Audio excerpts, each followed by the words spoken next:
I don't know, let's start a spy agency and play spy. We can all be cool spies. Adam Curry, John C. Dvorak. It's Sunday, June 28th, 2015. Time once again for your Gitmo Nation Media Assassination, episode 734. This is No Agenda.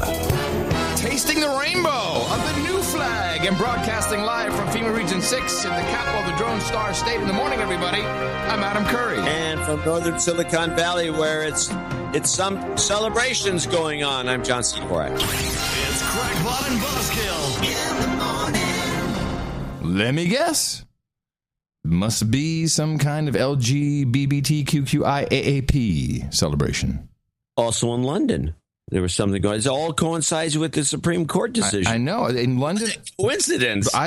Yeah, exactly. Coincidence? I think not. I saw video sent to me from London with American flags, and there was a black guy dressed only in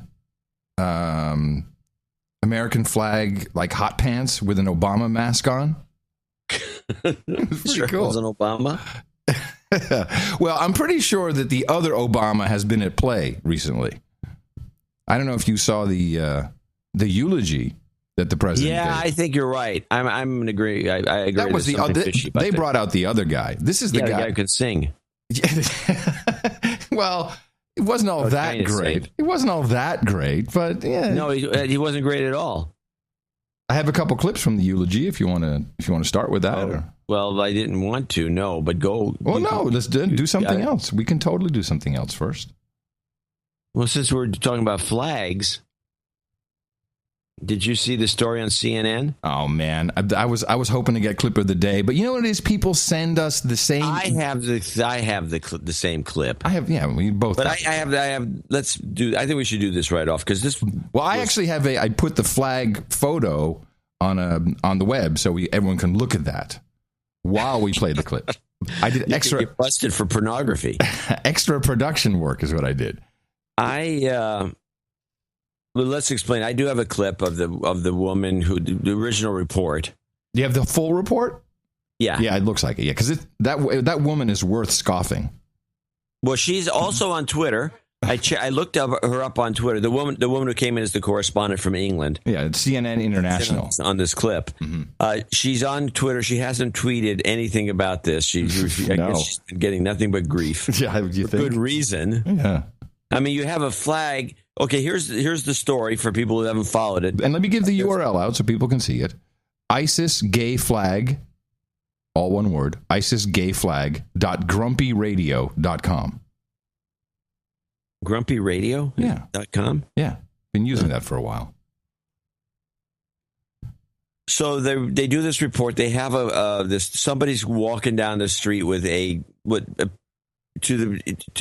as a gestalt, it's modeled after the ISIS flag, which is a very common flag. It's not really anything. ISIS just adopted it. And it's the Oakland Raiders flag. It's an Oakland Raiders flag. And so they're walking down the street, and the flag, instead of having the Arabic on it, has a bunch of lewd outlines of dildos and butt plugs. Yeah. Precisely. I think mostly butt plugs, to be honest about it. Well, I'm looking at it right now. I see dildo, butt plug. Now, here's a combo dildo, butt plug. Dildo, butt plug. Yeah, you're right. Butt plugs win. Yeah. Lots of butt plugs. Yeah. So someone's preoccupied. It's some guy.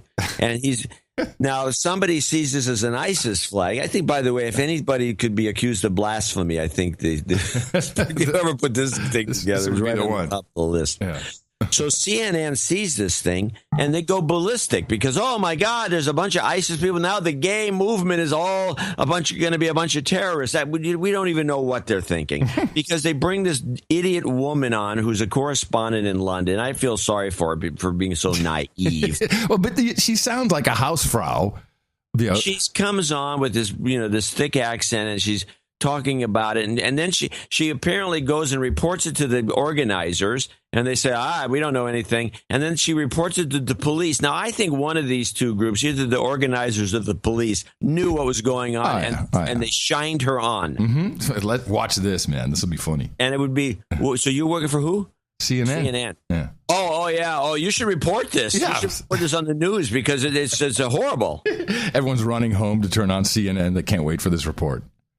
So I think we should play the clip. An unnerving sight today at a London gay pride celebration, an ISIS flag among a sea of rainbow colors. CNN international assignment editor spotted the flag and was able to snap these pictures. Joining me on the phone from London is CNN's international Lucy Paul and CNN national security analyst Peter Bergen. So, Lucy, I want you to start off explaining and describing what you saw and the reaction to it. Hi there, Suzanne. Yes, I was just leaving work and I came across the Gay Pride March, an annual event in London where tens of thousands of people march through London. It's a very jovial, light-hearted atmosphere. It's jovial. It's why one might say it's a gay atmosphere. Happy atmosphere. Happy. And I was just trying to cross Regent Street, one of the main shopping streets in London, and I had to stop. It sounds like I was going shopping on my way home. She sounds so élitaire.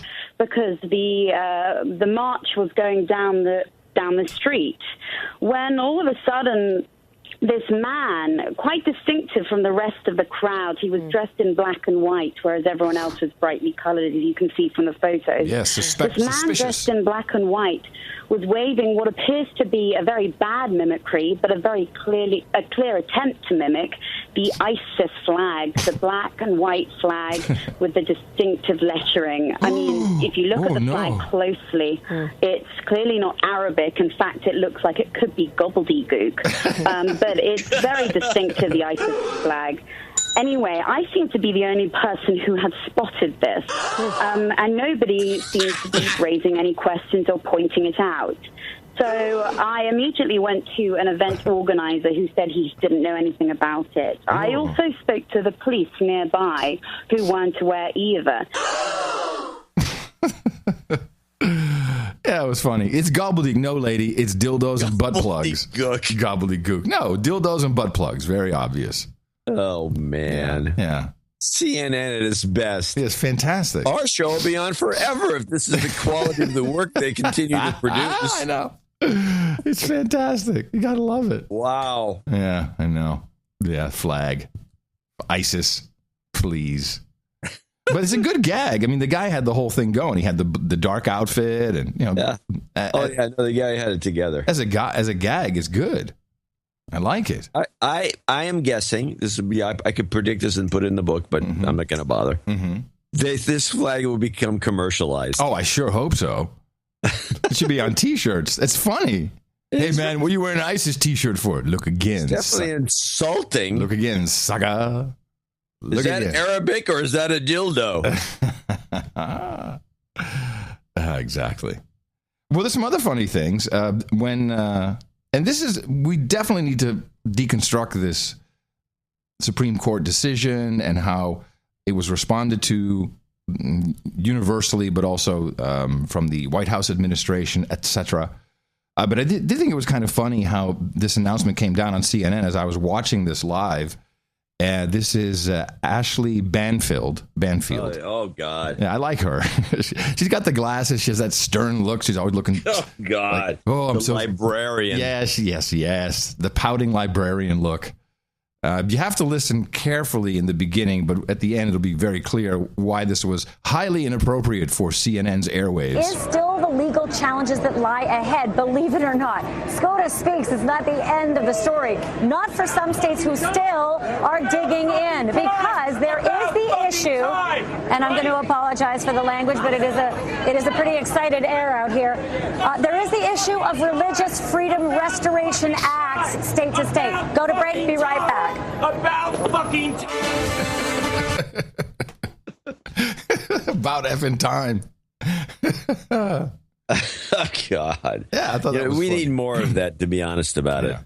I think these people, they do these on-the-spot stand-ups, which is what they're called. They need to be shouted off the streets. Well, we have the F right in the P. Yeah, there's that. Which no one did. That was... But this is just cussing and screaming and giving the finger. Do anything you can. Get these people off the streets. Annoying. The reporters. Get the reporters off the streets. Yeah, that's what I'm saying. Happy to see that ISIS is once again taking the advice of the Curry Dvorak Consulting Group.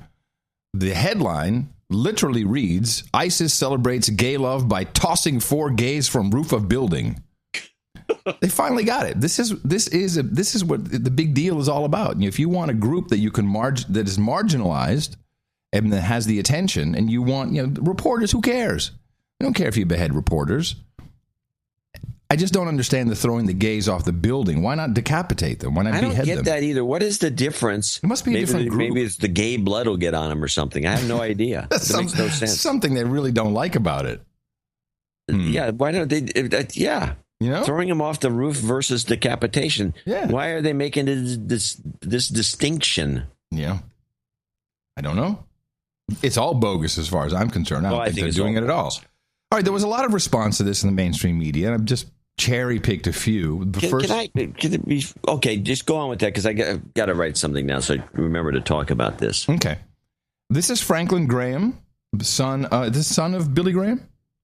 Yes, that's exactly who he is. And he's warning what will happen. I'm disappointed because our government is recognizing sin. This court is endorsing sin. And that's what homosexuality is. It's a sin against God, just like any other sin. I like all his examples. Any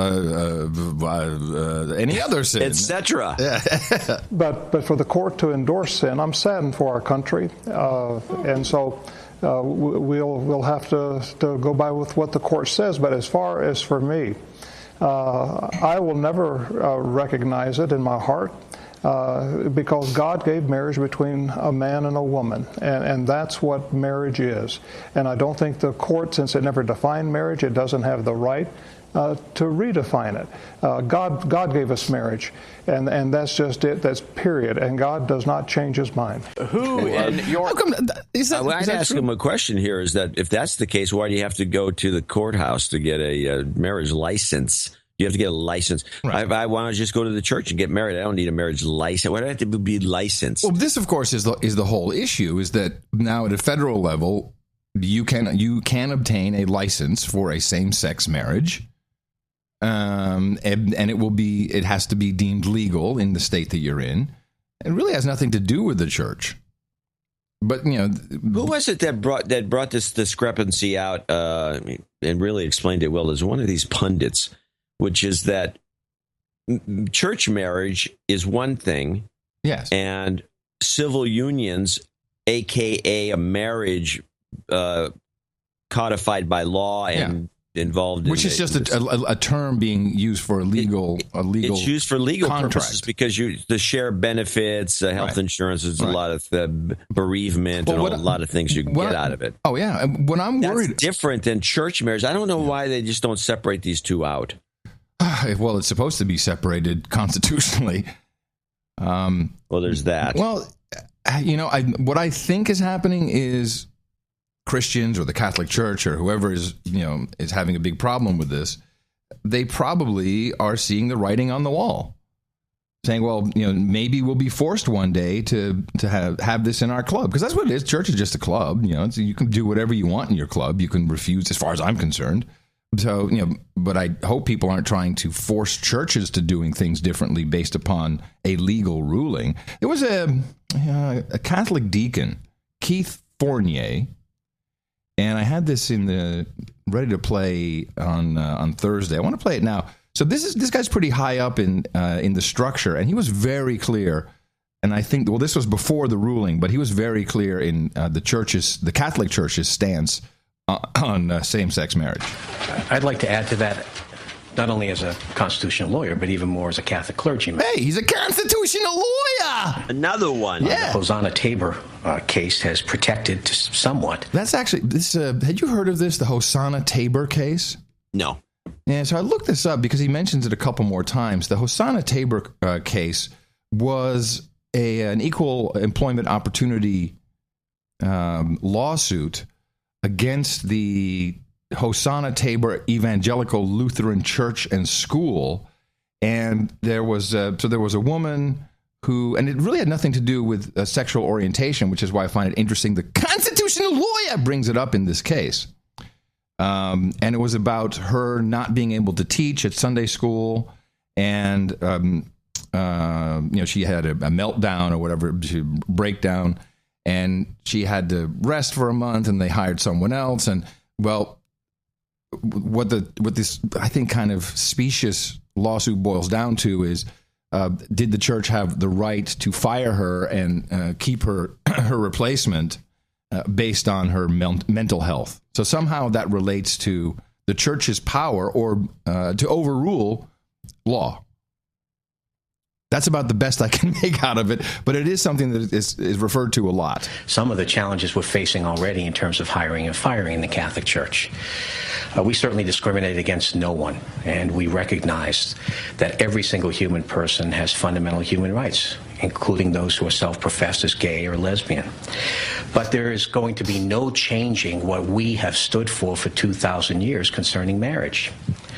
Right now, we're dealing with struggles based on employing people who are in a purported marriage, men with men, women with women, and we cannot hire them because they are, in fact, violating the fundamental teaching of the Catholic Church. So maybe it all comes down to this, John. Maybe it's more about equal employment opportunity than it is about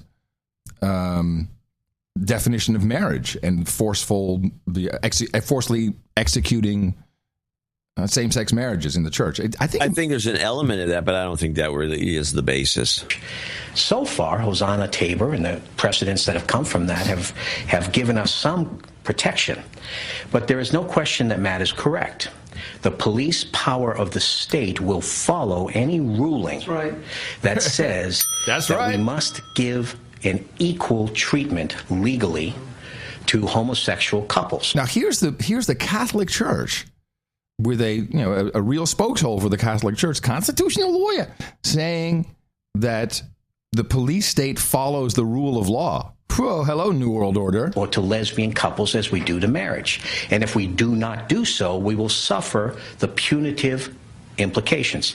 Now, we face the genuine specter of the state invading the church and telling us what we can and cannot preach and what our sacraments are about. That is a threat to fundamental religious freedom. Will there be compulsion for priests or deacons in the Catholic Church, just priests in the Eastern churches, to preside over these services? Now, our colleague from Americans United says there won't be. But we know from the trends of history, the police power follows the federal decisions. But we will not and cannot recognize any such thing as marriage between anyone beside a man and a woman. And if the state tries to compel us to do so, we must and we will resist. But resist we much. We must and we will much about that be committed. So the church will resist. This is not going to happen. It's like one of these, it's like the fears. Oh, they're going to make us do this. They're going to make him do anything. They don't have to do anything. They don't have to. Gay couple. Okay, I'm a gay couple by myself somehow. Yeah. I'm a gay couple, and girls. I want to get married because of all kinds of reasons. I love my partner. It could be one of the reasons. Mm-hmm. And so I'm either going to go to City Hall and get married there, or I'm going to get married in some private ceremony. I'm not going to force myself. Catholic Church, you've got to marry me. You're not even a Catholic. Well, that depends, John. That would depend. It's not going to happen. That would depend entirely if your mission was to destroy the church and or morph it into the church of the religion of science. You know, the Catholic Church has a lot of mobsters as members. Really? I didn't know this. And I think you probably put a stop to that really quickly. It's not going to happen. Okay. Two more clips then from the mainstream. This is... okay. Here we see a nice link made between gay marriage and segregation by some writer, Ron Fournier. Is he he must be a right-wing guy. Let's listen. I want to circle back to Huckabee. He didn't just call this judicial tyranny. He said he's not going to heed this ruling, that it's an unconstitutional ruling. Now, this is the guy I covered in Arkansas. There's another governor, a former governor, who I ran into a few times in Arkansas named Orville Faubus. Mike Huckabee today sounds just like Orville Faubus. It is the Supreme Court. You could like it or not. Switch out civil rights and put in gay rights, and Mike Huckabee is on the wrong side of history. He should be ashamed of himself. Ooh. That's a nice comparison. Yeah. And then finally, before I think we should do some analysis on this, is this daughter or granddaughter of Martin Luther King Jr., Alveda King? Maybe a daughter, I'm not sure. And she just believes God will fix all of this. I like that. I like her. I like her attitude. I believe if my granddaddy, Dr. Martin Luther King Sr., were here today, he would say, keep looking up. That was one of his favorite scriptures, you know. And so we have common law, and the Supreme Court has exercised that from their high place of authority. And yet God is even higher than the Supreme Court. So the verdict is not totally in. We're still praying and waiting to hear from God, and that's my position. It would be funny if he called in the middle of the broadcast. Hello. Hello? Hello. Wait. Hello, who's this? This is the great one in the sky. Hello, great one in the sky. We've been waiting for you. I'm here to answer your questions. Yes, we're waiting for your guidance. Line 1. What's your question? Line 1. Hi, yeah, I'm waiting for guidance on this whole gay thing, gay marriage in the church. Okay. What's your other question? Can I have a red fire truck for Christmas? You have to ask Santa Claus for that. We're going to hell. We're going to hell for this. Well, anyway, any guidance for me, God, before I know you're a busy guy, and I don't want to... I'm too busy for this crap. Why are you bothering me? Because Velveeta King says we should wait for God. Well, God, listen to Velveeta. Yeah, you have to see what pastors and preachers across America are going to do. So it's going to be a long, hot summer and an interesting year ahead. God, will it be an interesting year and a long, hot summer? The summer has been predicted to be violent and hot. Neil, love and sex are two entirely different things. Excuse me, God, could you please explain to me the difference between love and sex? Mind your own business. You seem really grouchy, God. What is going on with this? I'm the god of hellfire. Fire? Oh. And so who is anyone to argue about who can love who? But sex, procreation, that kind of thing, God has some specific plans for that. Excuse me, God, could I ask you what your plans are for loving whomever I want to love?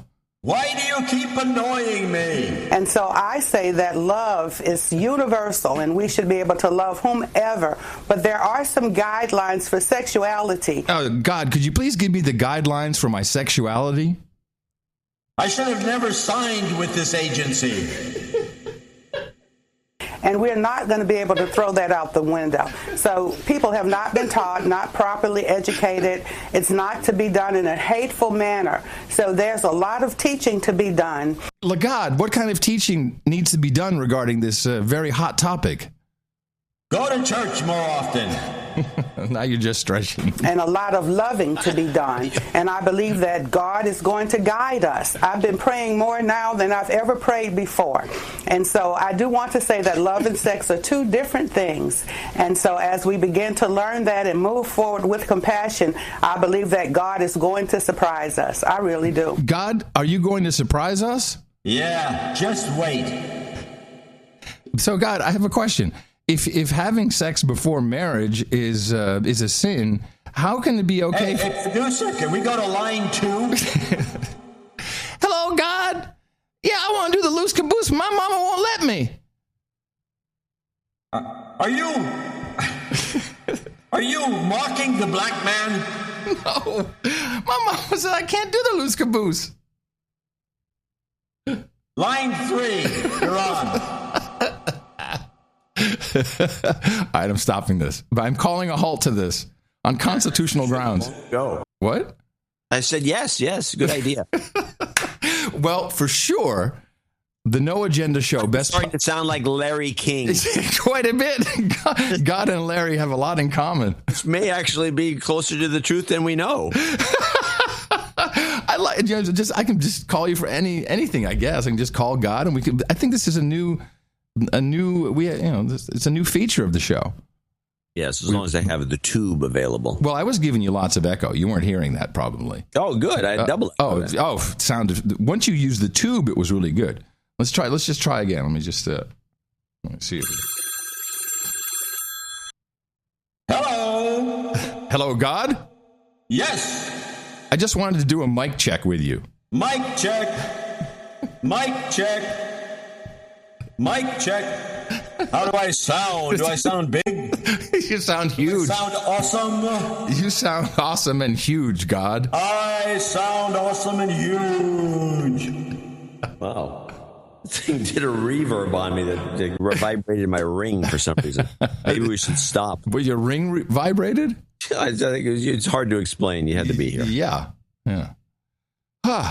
Very good, sir. Well, I'm glad we heard from God in this. And I'm waiting for God to come up with some answers. But here, of course, during the hot summer, this is the second person, or second, third, fourth, fifth person who's predicted this a hot summer. Well, we're almost into summer, and it's cold here in California. Yeah, it's not again today. No sun. It's been pretty good here in Austin too. It's not bad. Okay, so the White House was lit up with the rainbow colors, and that done so quick. They might have been at the ready. You would think. Although one of our producers decision, next thing you know, boom, the White House is lit up. They sent out emails using the new logo with the gay White House, and then they had the gay White House. Wait a minute, the gay White House. The gay White House. What is it? What does the gay White House look like with the logo? It looks like it's all lit up. It's got all the colors. It's a colorful little thing. Mm-hmm. And then go to the Twitter account. You can see it there. It's in the newsletter. Yes, you said to me that you had a theory about all this. But I wanted to give you my 4 possibilities first. I had a number of theories. The one I'm going to just throw out at the beginning is that this is a preemptive strike to promote gay, just in case Hillary is somehow brought out of the closet. Whoa! Yeah, nice, nice one. It's it's no big. Well, I had 4 other theories. First of all, I try to teach myself this. This made a lot of people really happy. A lot of people were happy about this decision. You could see it. Oh yeah, no, I think that. No. Oh yeah. Amen. Fist bump. That was a positive thing. Very positive. So and now and mostly straight people were happy. It brings up my cynical comment. Mm-hmm. Now what are they going to bitch about? Well, I've thought about this. But first, I really have to say that I didn't really want to deconstruct this particular piece because I saw the happiness. Mainly my straight friends are all very happy, which is puzzling. It's true. It is true. Yeah. Everybody's happy because everyone gets this item off the table, for one thing. A lot of people are upset by it. I'm in, the San Francisco Bay Area, so it's like, I'm surprised it took so long for this to come to be. And, but I'm also surprised that the Californians voted against legalizing marijuana. So there's these issues. Yeah. Okay. Now, number 2, of course, is this could be a New World Order population control mechanism. Let's get more people marrying same sex, and we'll have. The theory might be that there would be less children made, although that doesn't really seem true. A lot of couples, gay couples, want to adopt kids. I agree. That may not be really working. Yeah. That's why I said it's just one possible theory. Yeah. Now, I have to say, in my experience, just my experience, I have 2 experiences. Marriage really messes up good relationships. Everything's going along fine. You get married, and then everything goes to shit. That's what it's supposed to do. Yeah, marriage is the number 1 cause of divorce. So the result, of course, long term will be a lot of single divorced LGBTs with alimony payments, child support payments. The alimony payments they have not anticipated. Welcome to the party, everybody. Woo! That little that little picadillo has not been anticipated at all. Oh, yeah. People find it to be very distressing. Yes. Welcome. So this can only result in more single people. That's fact. What's the divorce rate in America? 47% now? It's high. Let's take. Wait, that's an issue. Yeah, we need to take a look at Consult the book of knowledge. Divorce rate in America. Let me see. Do we have? I think it's like 38, something like that. I thought it was 47. I don't think it's that high. It might be. Well, widely quoted 50%, but that's probably a myth. That's too much. That's too much. Well, here's a map. The HuffPost has a map, divorce map. It's certainly somewhere between 30 and 45%. It's high.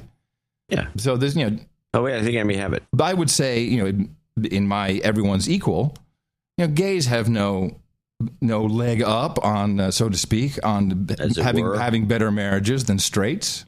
No way. And then finally, of course, I think this it's not that high. Okay, here we go. Divorces per 1,000 married couples ages 18 to 54. If you're Bangladesh, and this is by ethnic group, Bangladeshi 4%, Filipino and white seems to be the highest at 29%. Okay. How about gays? They don't have gays on here. Well, that's lame.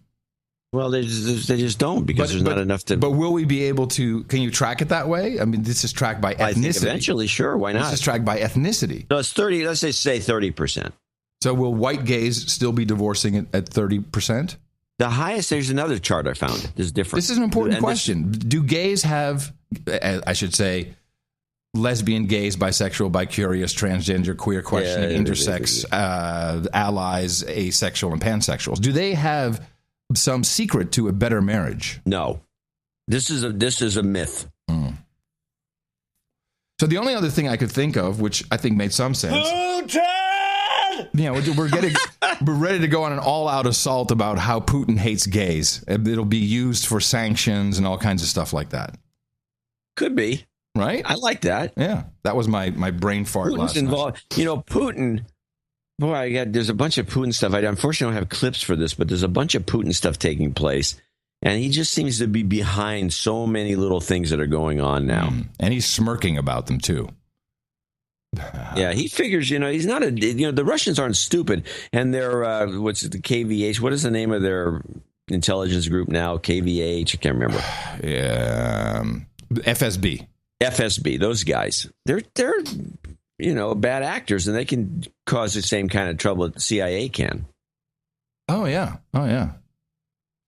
So you always have to be on the lookout. But we've got Hollywood, It's like, it's hard to beat Hollywood. It really is. Well, since you mentioned Hollywood, I've got some thoughts on Hollywood. If you want to change the topic. Well, I think the transition from gays to Hollywood is like a perfect segue. Okay, ladies and gentlemen, time for Hollywood. So I came to the conclusion there was a hit piece that was done on Real Sports. You mean, is this a channel, Real Sports, or is it a TV show? Real Sports with Brian Gumbel. Oh, okay. It's on HBO. There's no commercials, so they can do stuff that you can't do on like we do. Right. You can't do if you have an advertiser, and the network can't do because they went after people like Coca-Cola and McDonald's in this piece for supporting Qatar and their Olympics that are coming up. Oh, wait, Qatar is up for the Olympics as well? No, I'm sorry, for the FIFA. Oh, World Cup. Yeah, soccer thing. Yeah. Olympics fight. Same. It was corrupt here, corrupt there. Advertising. So I want anyone out there who's a would-be journalist, likes studying it, maybe a student, any student out there, if you want to see an outrageous, one of the greatest hit pieces I have ever seen in my life, you have to watch the Real Sports on HBO with Brian Gumbel. Finally get a copy of it. It's about Qatar. And it's about the corruption, and it's about what a bunch of dickheads they are, and it's just relentless. It was done by a guy, and this is all triggered by the following thought. Here, I'm trying to follow me here. The guy who did the report, I've never seen him on the show before. Okay, so he's a shill. Well, I don't know what he is, but he's good. Mm-hmm. And this was all triggered by somebody sending me an email saying, hey, do you know they're going to do a movie about yes. That's right. About the FIFA scandal. And isn't it a Brad Pitt production? No, Ben Affleck. Oh, well, we know that guy. We know how that works. He did what was the big movie Argo, right? State Department movie. Ben Affleck. Okay, let's back up a little bit. Yeah, we do. We've determined that Ben Affleck, who is married to Jennifer Garner, and if you read the book, Hollywood and the CIA, which I haven't read, they don't specifically say it, but it's been talked about how about the show Alias was pretty much handled by it was a CIA operation handled by the CIA, or at least it was controlled by them. Right. And Jennifer Garner is in that thing. She was the star. She's married to Ben Affleck, who directed Argo. And the giveaway about Ben Affleck somehow being involved with the agency is that the movie got nominated for Best Movie, and there's a bunch of other nominations. Except director. Except for director, which is so rare. Yeah, it's like Hollywood said, we know what's going on here. The movie's good. We'll nominate for Best Movie. But you're not getting any nomination, dude. Well, it won Best Movie, and you recall Michelle Obama was... Argo didn't win Best Movie. Yes, it did. You sure? I recall... Michelle Obama with the Marines and stuff. Hold on, let's see. Okay, now you got it. Then she said, "Oh, congratulations." Yeah, 23rd. 10 Dawn. Yeah, Argo takes it home. Here you go. I thought it was 10. Zero Dark 30 is what you're thinking? Dark 30. No, here it is. It is Ben Affleck vehicle best adapted screenplay and best editing. I'm sorry. Yeah, when's Best Picture? He gets Best Picture. Yeah, Best Picture. He doesn't even get nominated for director. For Best Director. Yeah. Okay, so that tells us something. Yeah, Hollywood saying, okay, we understand this has to win because Uma Abedin set it all up. It's State Department. So now he's going to do this. Unless you want your funding pulled for your next Transformers movie. So I'm figuring, okay, the agency or some intelligence agency, one of these groups, is behind the entire let's get after FIFA and let's rejigger this thing because we're trying to make soccer popular in America. Right. And I was noticing this when I was watching some of the sports shows. They're constantly trying to make soccer popular in America. I guess it's for the good of the future, or we're trying to remove the head. There's less head injuries, or football's too complicated. Well, just money. There's money worldwide, and we have to figure out how to make money here with it. We have to. We need to own everything. We need to own this. Yeah, well, we do. We're doing our best. That's what we do. So they do this hit piece, and I figured that this guy who did the piece, because he says stuff. Let's start playing. I only have 5 clips. It starts with clip 5. Let's start. First, he starts off the piece beautifully structured, by the way. I only have a little bit of it. It's about 20 minutes. It's so beautifully structured. He starts off soft, and he's talking about how Qatar, which is either way, won like the weightlifting championships by appropriating or buying the entire Bulgarian weightlifting team, renaming all the people with Arab names. And if I recall correctly, Russia was... No, it wasn't Russia. It was... Shoot, what country was supposed to get that? Go finish your thought, and I'll look this up. Anyway, so they brought all these Bulgarians in, and then they win. But the Bulgarians, they interviewed these guys. They're laughing about their new names and all this stuff. And they also brought in a bunch of Ethiopian long-distance runners, changed their names to some crazy Arab names, and then had them go out and compete. And they've been doing this. They've been buying. They don't have anybody in Qatar. If you look at the people that keep showing up, there's a lot of very attractive women and very fat guys with bad teeth. It's just to generalize. Yeah, nice. So they don't really have any athletes. They don't really do much, and they don't like to work. So they have a slave labor system, which is what's being discussed mostly in this piece. And they discuss how these people are slaves, and they're being worked to death. And shut up, slave. And they can't leave the country, and they're all from Nepal and India, and they don't know what else to do. That's where we get all our slaves. That's a good slave market. Them half the time. They don't pay them. They're just feed them. Great piece. So let's start with part 5. We're into it already. This guy who I believe he's good, somehow he sneaks into the giant camp of 100,000 guys, and he goes in there and he films at 3 a.m. And this is clip 5. Did you leave? No, you're not allowed to leave. This man arrived 2 years ago from the South Asian nation of Nepal. Like all workers here, he's bundled up despite the 110-degree heat. Better to sweat than to burn alive. Yeah, it's better with the clothes and with your face, your head covered. All the manual work here is done by men like him. Every single one of those buildings, every single tunnel, every single highway, built by whom? By Bangladeshi, Pakistani, Indian, Nepali migrant worker.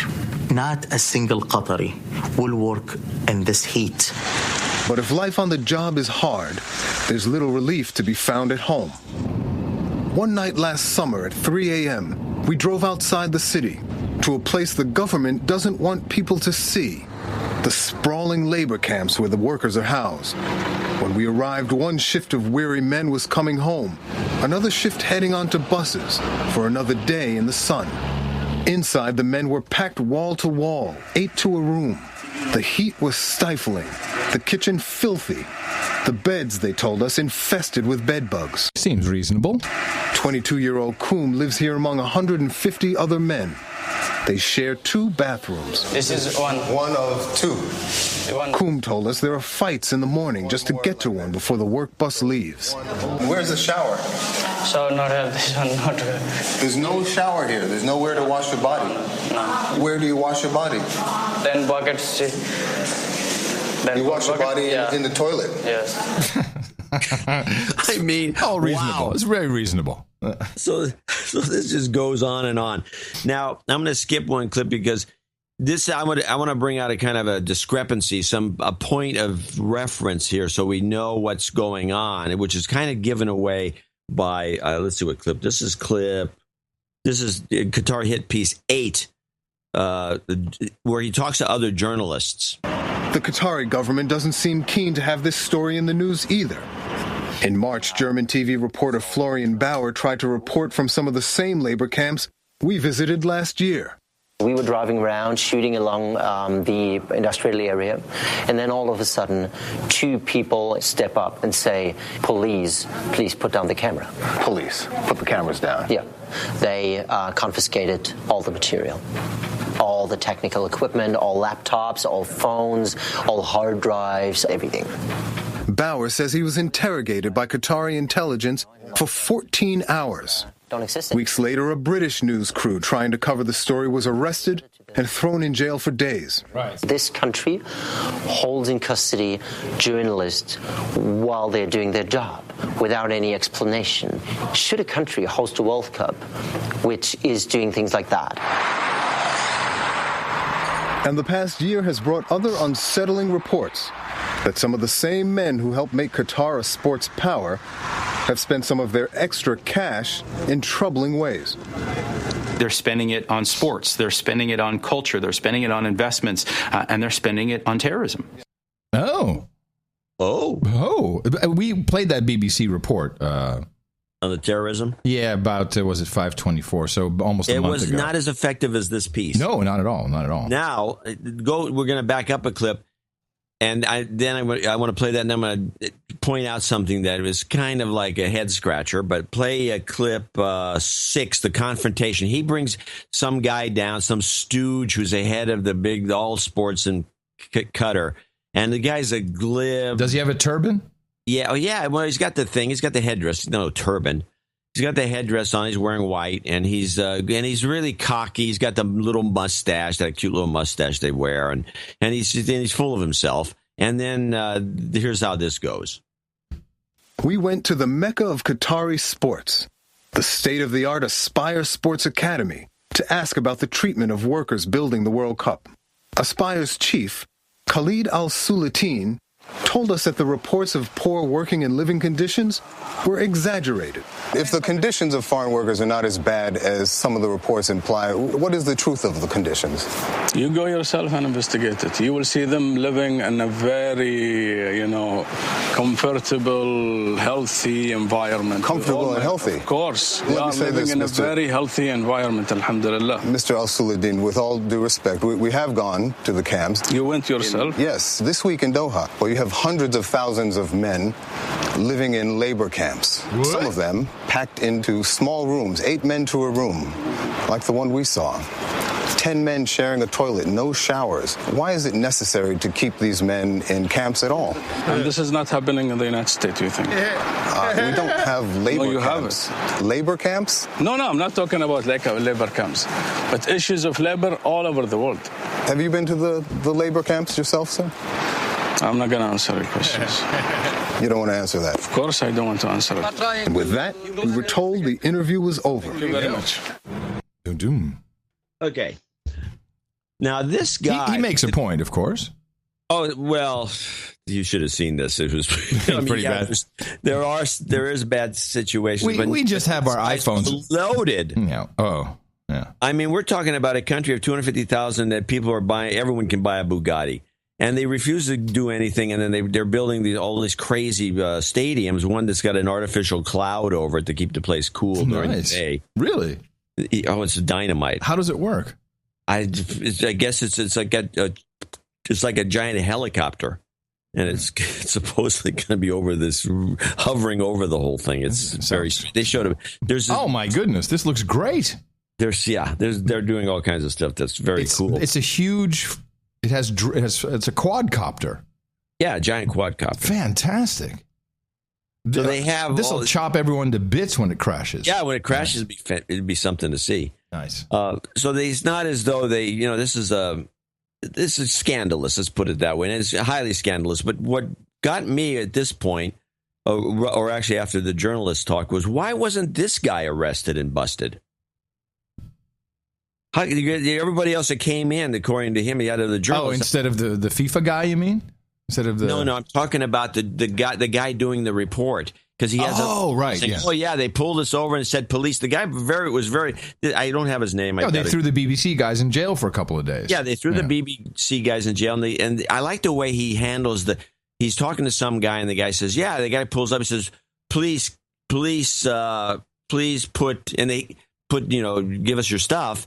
And the guy reiterated there was police, because it almost sounded like a guy said, please, but it was police. This is a pro. And I think he was fast-tracked through the whole scene with some special immunity or something, because they didn't touch him. They didn't throw him in jail. And especially after this interview with this guy who walked out on him, they didn't arrest him at the border. They didn't grab his gear. Yeah. So he was fast-tracked by some agency to be there and do what he had to do. Before they figured it out and probably deported him. They didn't talk about that. Do you recall this guy's name? No, I'm going to have to look it up, because I thought I had written it down and I forgot. That's all right. But he's just, you watch him and he's like an Uber journalist. He is nice. It's just slick. Well, anyway, let's go on and finish this little presentation. Which one were we on? We were doing 7. And we've done 8. Now it's time for 9. Let's do 9.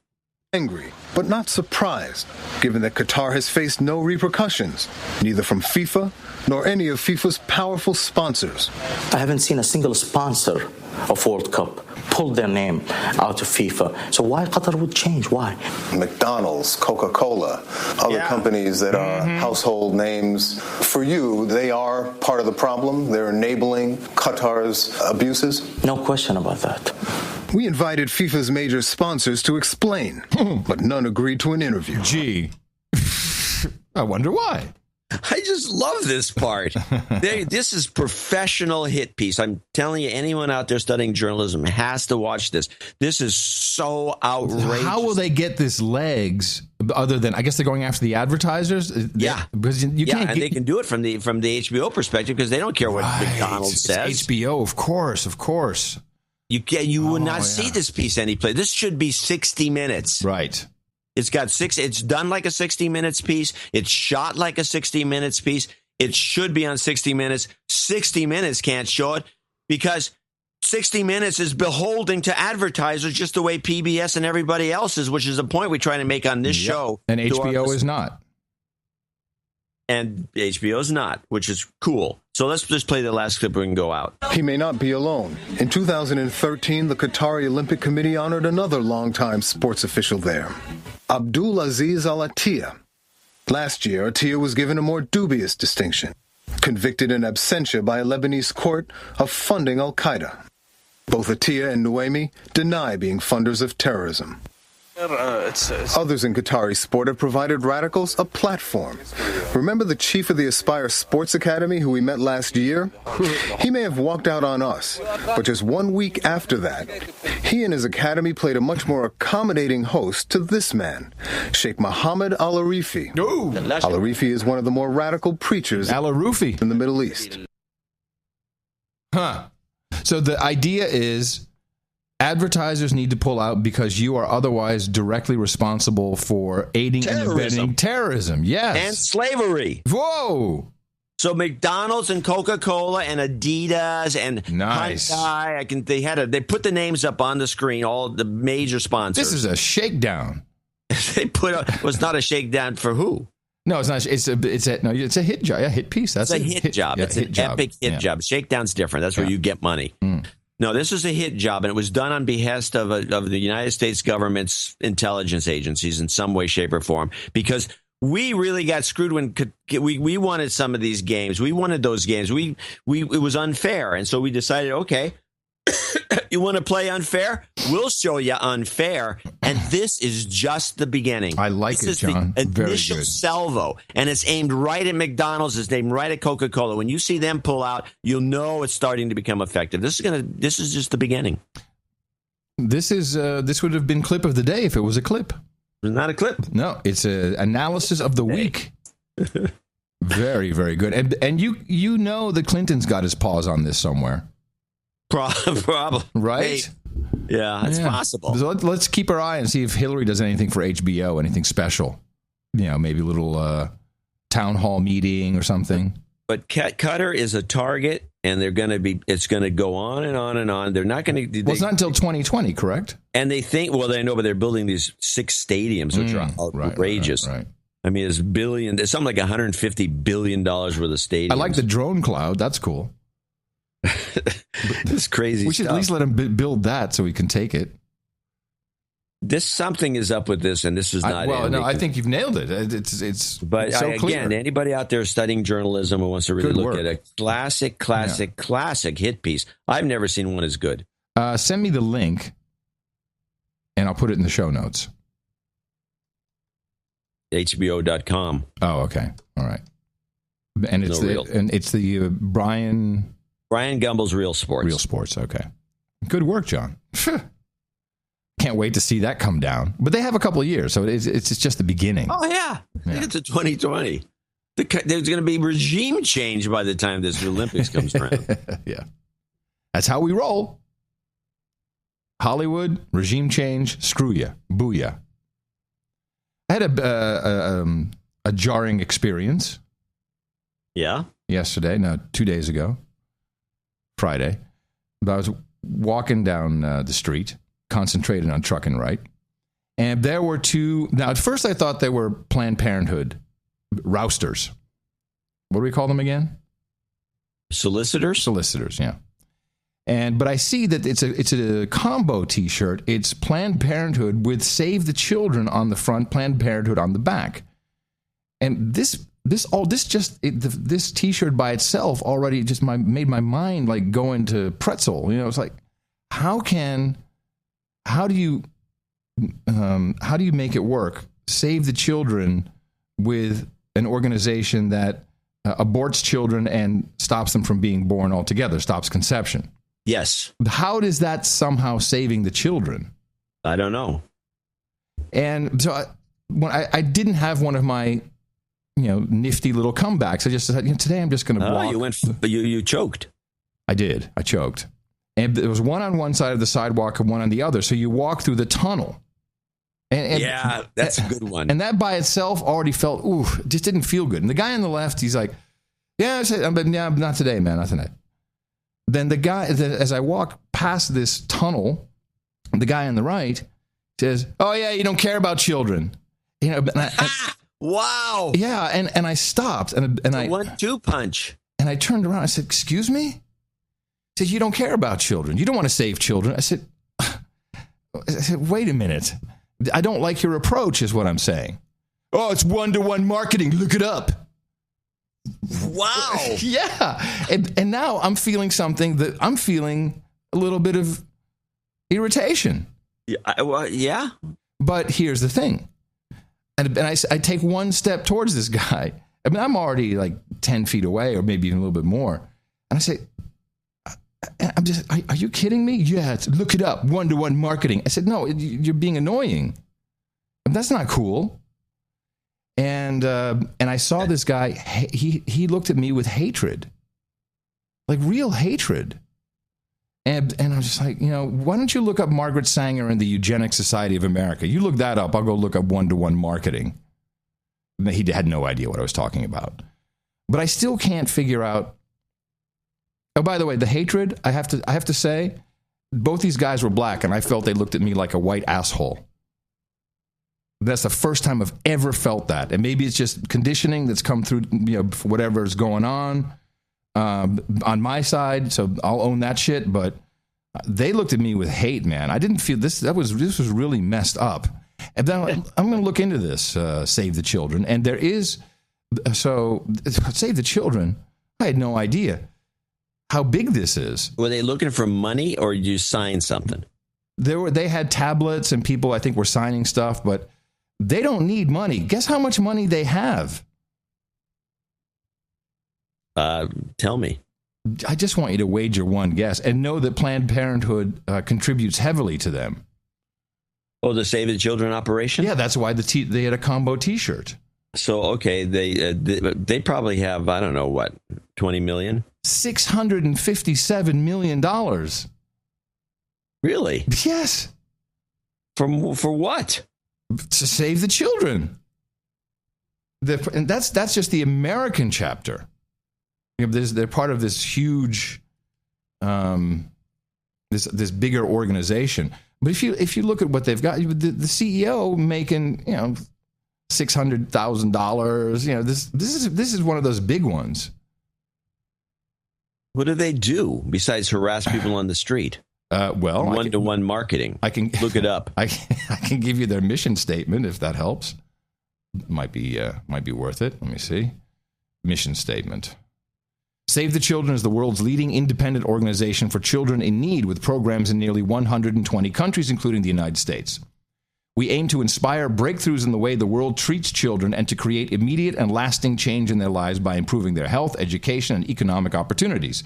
In times of acute crisis, we mobilize rapid assistance to help children recover from the effects of war, conflict, and natural disasters. Save the Children is a member of the International Save the Children Alliance, a global network of 30 independent Save the Children organizations working to ensure the well-being and protection of children in more than 120 countries. And the donors are the ones you'd expect: the Mel and Belinda Gates Foundation, the Open Society Institute. This is a New World Order outfit, and they've got quite the war chest. Huh. Well, let's just take a look and see who's. Let me find out who's on the board. This is big, though. So, I don't know. What are you going to do next time you run into these two clowns or two similar clowns? Well, I'm going to have to ask, how do I these two clowns? I think I'm going to have to engage and just understand. Why don't you get a hold of the laptop and start scrolling around, checking it out, seeing what's going on? I'm going to. I was thrown off, John. It was very. You were. I've never seen you do this. You usually don't choke. No, it was a whole new situation. I was funneled. Like, what do they call that in the UK? Tea kettled or whatever. Yeah, kettled. I was kettled. Exactly. Anyway, I want to find out how Planned Parenthood, how their mission fits in with Save the Children. Doesn't make any sense. And I'm going to have to record it, and but it was just wow. It's just Yeah, you were beside yourself. I am a little. Tell. Yeah, I was. Normally, this never happens to you. I was upset. Huh. Well, nothing similar has happened to me. Meanwhile, I'm glad we were on this. This is a local story here, just up the road in Waco, Texas. Waco's known for some bad historical crap going down when it comes to... Yeah, historically. Historically, yes. Like the Branch Davidians, and they burned a whole bunch of children. Shit happens. Always been kind of wacky. It's kind of the Florida of Texas. How does that work? Well, everything crazy goes on in Florida. Okay. So we had this big biker gang blowout, and I've been tracking this. A number of people were telling me that, hey, this is really strange. The reports, although they've been completely obfuscated from the mainstream, I think only of the 9 or 10 people who were killed, only one was killed by a bullet from some other biker. The rest were all killed by the cops. And we sounds right. Huh? Yes, that just sounds right. How's that new? But they made it look like it was a big biker brawl, and that was going on. Of course, they started inside this Twin Peaks restaurant. And now there's just this little report that I thought was of note, I shall say. The attorney for one of the bikers who claimed to be wrongly arrested has subpoenaed the restaurant surveillance video from the day of the shooting, but the city of Waco is trying to stop its release. KCEN HD News reporter Rissa Shaw has been covering the story. And Rissa, when could we see the video? Well, Doug, as early as tomorrow. The attorney for Matthew Clendenin, Clint Broden, told me this afternoon that if and when the video gets released, he will make it public. The Waco Restaurants law firm in Dallas was served with a subpoena this week, and they aren't yet fighting it. They agreed to produce the video by 9 o'clock tomorrow morning, but the city of Waco is attempting to quash the video from being released. Everybody wants this video to be public except the city of Waco. And this is an extraordinary step being taken by the city of Waco, and that should speak volumes as to why they want to keep this video suppressed. In a release from Waco PD today, they gave an update on the case, saying their detectives are currently completing search warrants for cell phones seized at the scene, so there may be even more videos on those phones that could be added to the investigation. I'm thinking something's going on. Something's up. Yep, for sure. Yeah, they're looking for cell phones just in case they got incriminating videos. That's the reason. Mm-hmm. Yeah. And we'll find out. But in the meantime, I do want to thank you for your courage and say in the morning to you, John C., where the C stands for Confederates, Dvorak. And in the morning to you, Adam Curry. Also in the morning, all ships at sea, boots on the ground, feet in the air, subs in the water, all the dames and nights out there. And in the morning to everyone in the chat room, noagendastream.com. Lots of debate going on about flags and gays. Very nice to see you all here. And thank you to our artists. Thank you, Nick the Rat, for the artwork for episode 733. Very nice. We had some good things to choose from. And in fact, we were going back and forth between the Keystone Cops, which I believe you used in the newsletter with the U.S. cybersecurity team on the side of their jalopy. I think I used Nick the Rat in the newsletter, the Keystone Cops one. Oh, was that also Nick the Rat? Yeah. Well, we used Nick the Rat's broken padlock on the art for 733. NoAgendaArtGenerator.com is where you can see all of the submissions and where you can submit. During the program, we always choose right after the show. And good luck to you. Good luck to y'all. Good luck to you. Yeah. So we have a few people to thank as executive producers and associate executive producers. Actually, 1, 2, 3, 4 executive producers and 1 associate executive producer. So let's start with Roy Pierce from Fort Pierce. Knight, I believe, sir, 334. You have a note from him. I did. He had a couple of links, which I'll add to the show notes. Crackpot Buzzkill, several news outlets mentioned we are cozying up to Venezuela. And then he has a couple of links here. American Thinker, which is right-wing. U.S. appears to be playing footsie with Venezuela to save Marxist dictatorship. And he goes on to say, what nobody mentions is that Castro wants us to normalize relations with Venezuela. And he has some analysis of that, a link. This will give the President of the United States a twofer towards his goal of the New World Order. And that's his note. How does that work? I don't know. You can't just say, you just can't back up and say, the New World Order with no documentation or any. Well, he has some. How does it fit into the scheme of things? We need to know the structure. Send us a follow-up note, Sir Roy. We need to, yes, indeed. Structure. We need structure. I'm going to give him some karma just for sending that in. That was cool enough. You've got karma. And we appreciate your 334 donation, sir. Thank you for your courage. Okay, now we have a grouch that came in, Joseph Leeper. I read this last night. Yeah. It's a drunk donation. Peking, Illinois. Yeah, a drunk donation. Are you going to do one? I'll do it drunk. All right. 33333. Drunk donation. I stopped listening around Christmas of last year because the show was getting too annoying. I picked it up again last month because of the newsletter whining about low donations. So I wondered what the show sounded like now. Your show has really picked up over the past month, and I need to contribute my second 1/3 donation towards knighthood. It also helps that I found a podcast player that can speed up the show, remove the silence, and allow me to skip the annoying parts. Love you guys. Give me some karma, or give some karma to yourself, because I got plenty to go around. I love you. Suck. Here's a donation. It could have been summed up like that. We had a guy wrote in saying, your show stinks. He says you do the world's best job of deconstructing the media, but it's like watching an archer just pump the bullseye over and over and over again. So what's the point? Well, that's just like Breaking Bad is about two guys cooking meth, and Orange is the New Black is about the jail with lesbians. It's like the nightly news is about the news. Yeah. Why don't they change? This is what the guy said. This is the essence of what he said. I watch the nightly news every night. It's just about the news. Why don't they change it up? Yeah. Add some Hollywood news in there. Why just news? Let's do some other stuff. Guests. Bring on guests. That's another favorite of mine. All right, we'll give him some karma. I'm shocked to find drunk donation emails coming in here. You've got karma. I'm talking about Ike. Sir Thomas Nussbaum is in for 314.15 from Virginia Beach, Virginia, and he says, hopefully this works. I'm shocked. Sir Nussbaum has had to work on a No Agenda Day. He's working. I'm shocked to find Sir Nussbaum working on No Agenda Day. There you go. Yeah. Production, people. That's production right there. Don't get used to it. Nailed. Don't get used to it. IntelliArmor LLC from Bend, Oregon.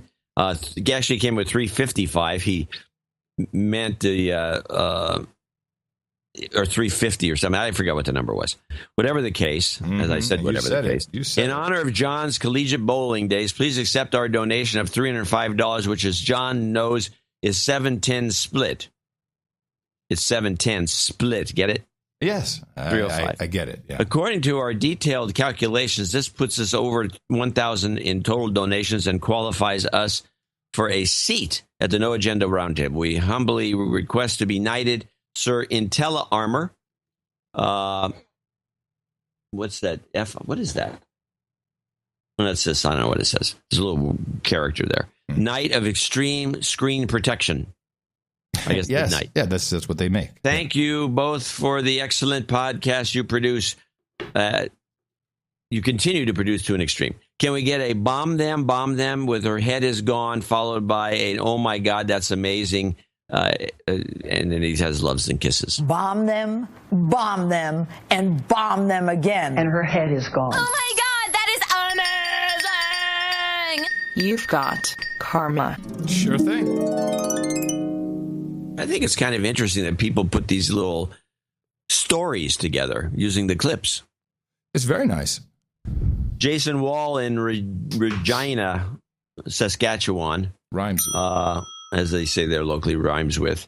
23456. He did send a note in. Uh-huh. And I will open the note, which is on the other page. Hi, John and Adam. Thank you for your courage and for all the work you do producing the great No Agenda show, the best podcast in the universe. I just thought I would email you with a quick update from the True North, Strong and Free.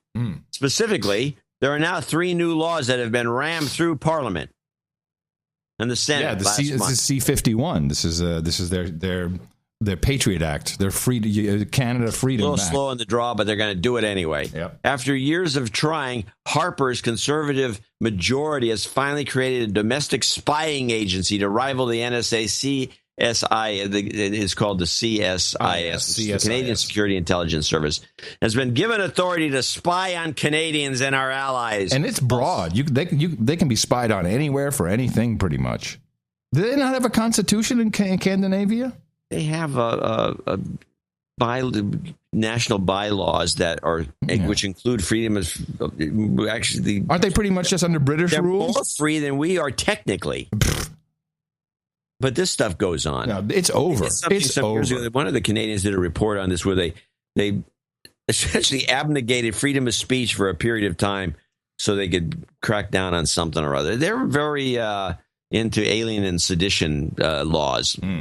Sounds very much like what you'd have in the 1920s. Anyway, the guy goes on. Wall goes on. Considering the RCMP position is that whenever you're attacking the Canadian economy, you could be branded a terrorist. It was being spoken to in reference to C-51 protesters. This is not good news. With laws like these, protesting the Keystone XL might well be considered treason. Yeah. I like that. Yeah. We should be doing this. That's good. That's good.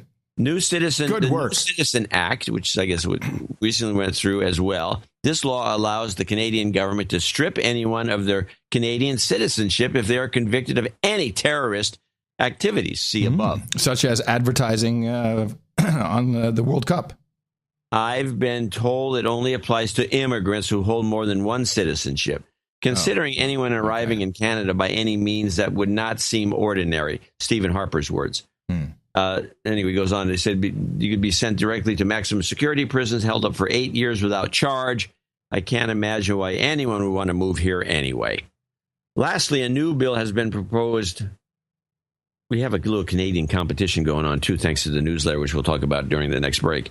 Lastly, a new bill has been proposed with the same political fervor as the previous two, is one that will allow further lawmaking with regard to security matters to take place in secret. Wonder where they got that idea. With no public debate or media coverage. Can't imagine. There will be no record of where they decide to legislate, at least until they're declassified in 50 years.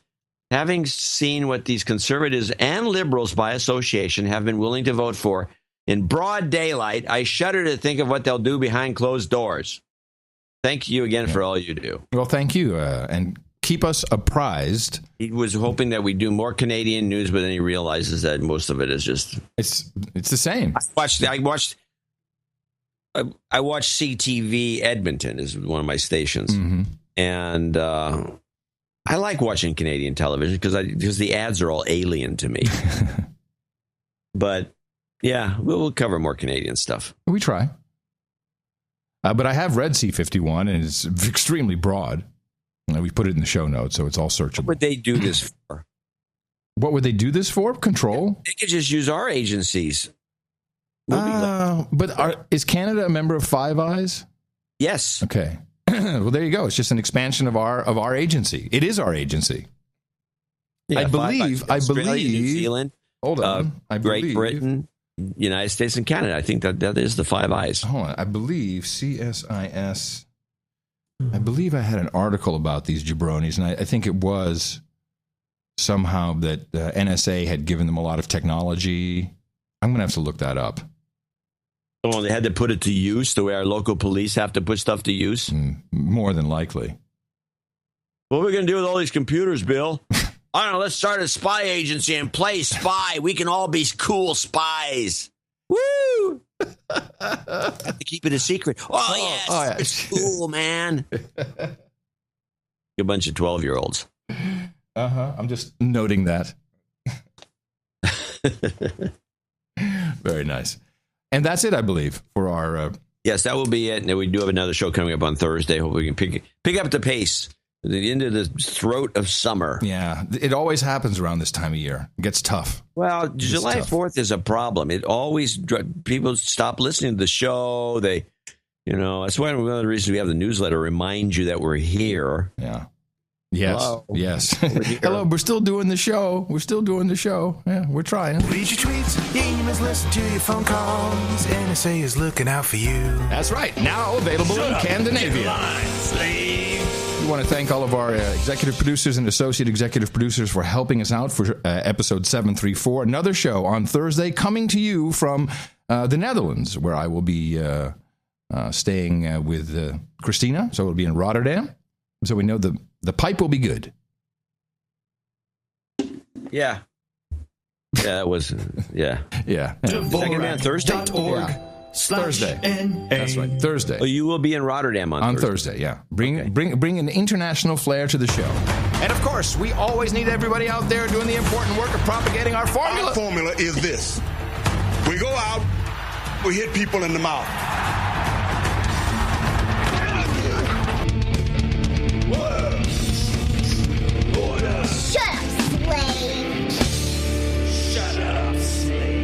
Shut up. Let me ask you a question. Okay. Alrighty then. If one of your loved ones was killed, gunned down by a crazy hater. Gunned down, shot. Uh-huh. Would you be expecting money from the government for this? No. That's interesting. Because the government got to, unless they shot him, which is more likely. Well, hold on. I'll ding you for that. The Department of Justice has fast-tracked a supportive payment of $29 million to the shooting victims' families in Charleston, South Carolina, which happens under, there's a protocol for this compensation, but this comes from the Office for Victims of Crime. Yeah, you're bringing back the comment that unless they shot him. Thank you. You took the words out of my mouth. Because, of course, what the conspiracy is, of course, time to pay off the crisis actors. Like, okay, whatever, fine. I think there was some actual... go that far. I think there were some actual dead people in this one. Yeah, I think there's some actual... There were dead... There was a real... I got a great photo I'm going to put in the next newsletter. I want you to go... Hello? So we're looking at the television. I took it off the TV. And they got those two jabronis that supposedly escaped the prison and they were running around. Yeah. And they killed one of them. Yeah. And so there's this photo that's on one of the news stations. It's got that same poster with the two guys side by side, standing in front of the little distance thing. And across one of them, it says killed. Nice. As if this was this was the goal. I heard from very reliable sources that guy, well, first I heard one of the two had a huge schlong.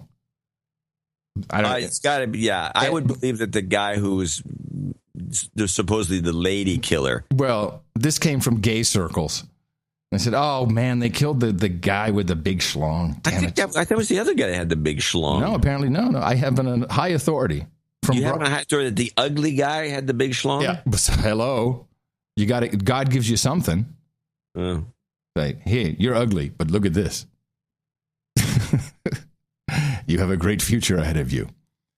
So I thought this is very interesting. This Office for Victims of Crime. Do you know how big? So this is not taxpayer money. Let me point out, as they point out on their website.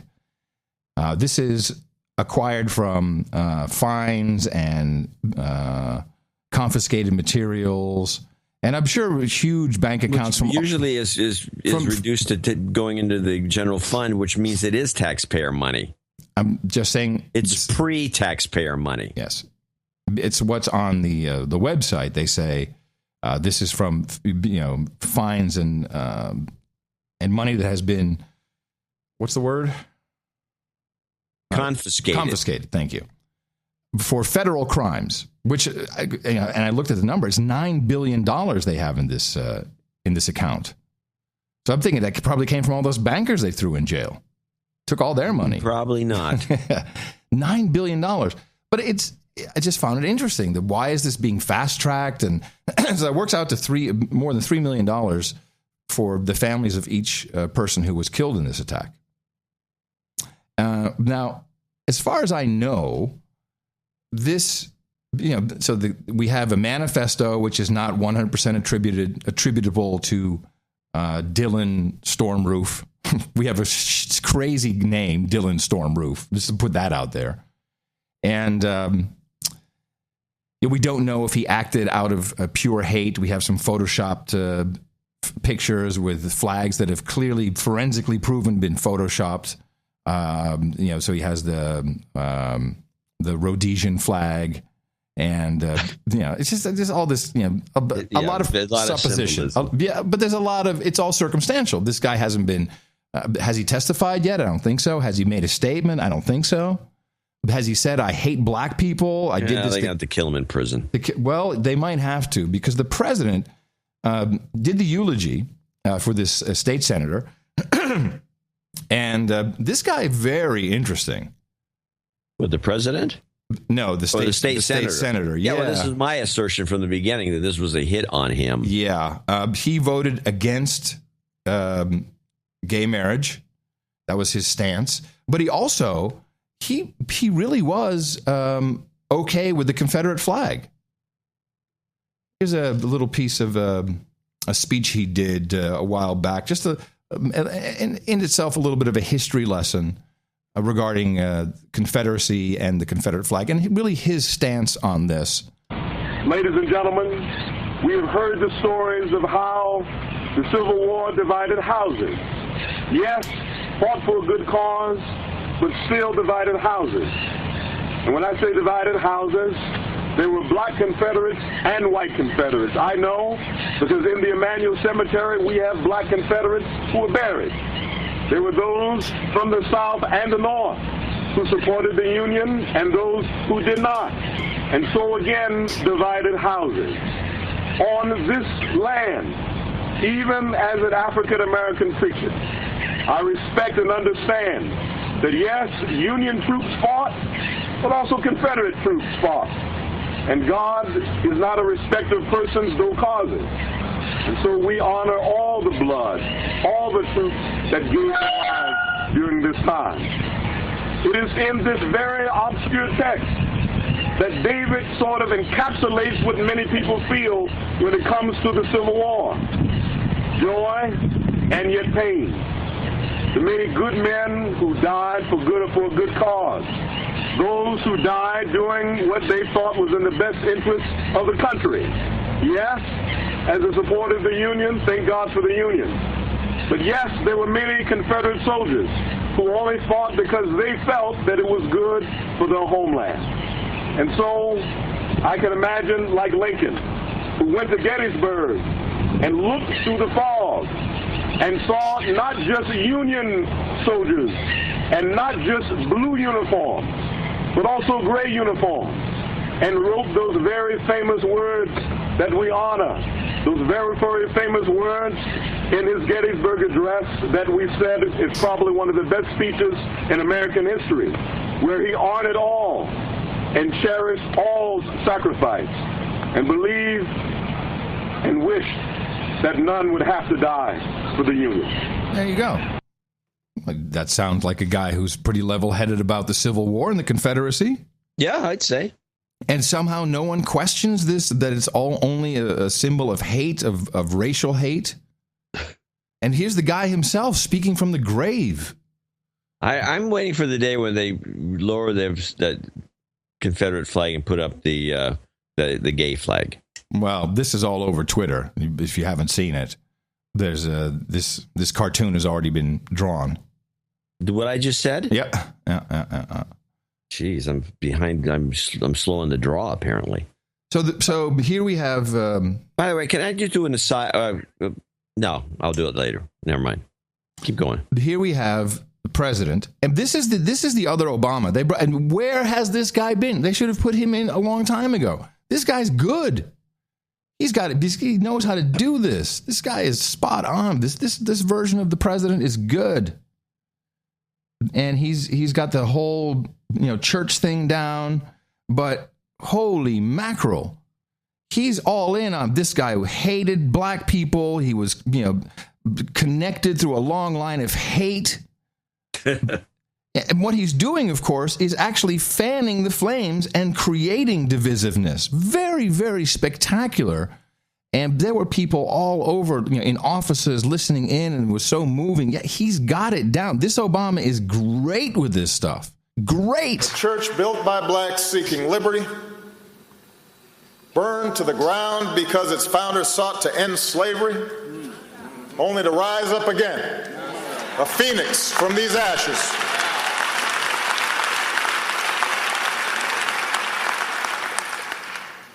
When there were laws banning all black church gatherings, services happened here anyway, in defiance of That's the first time. That's where he started. Anyway, he starts going to his Martin Luther King Jr. Anyway, he's good. He's good. Unjust laws.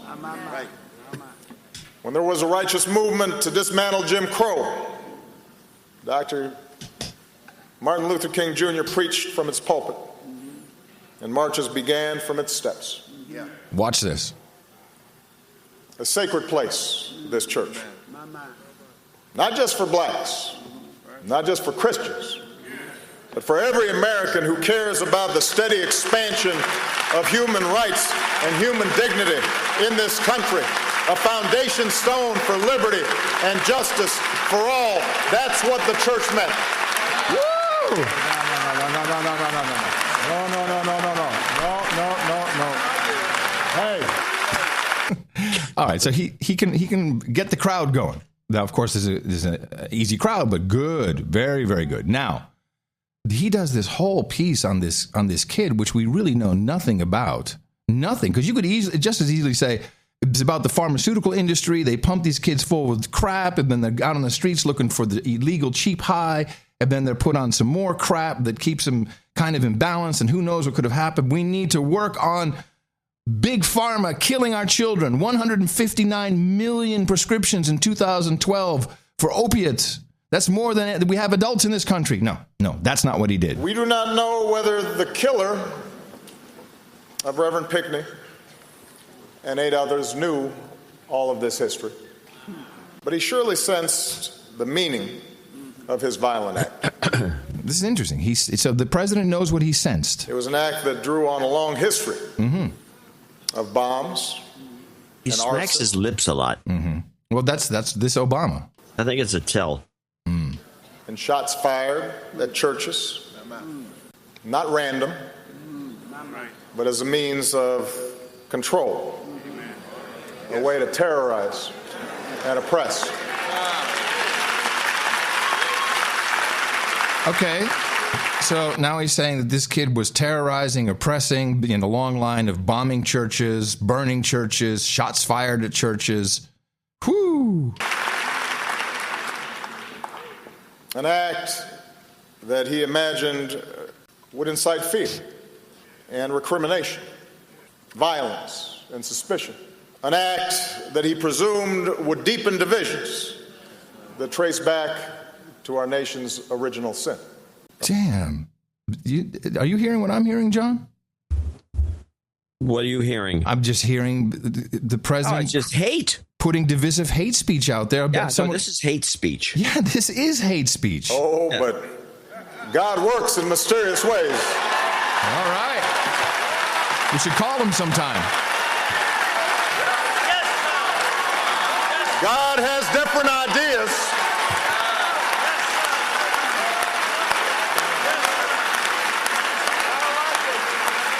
He didn't know he was being used by God. This is great. So now God used Dylan Roof's Storm Roof, used him to do this in a particular way.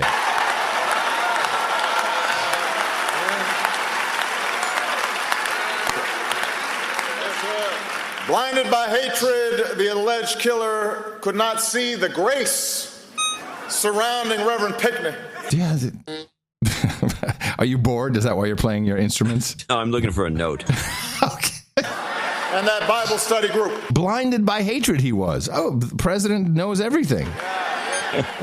The light of love that shone as they opened the church doors and invited a stranger to join in their prayer circle.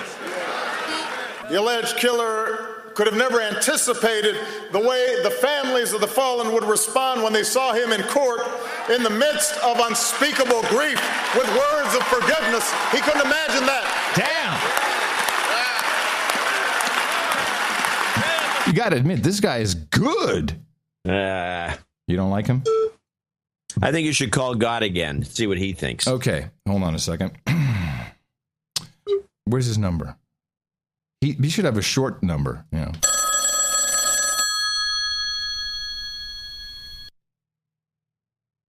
Hello? How about letting it ring a couple times? Start over.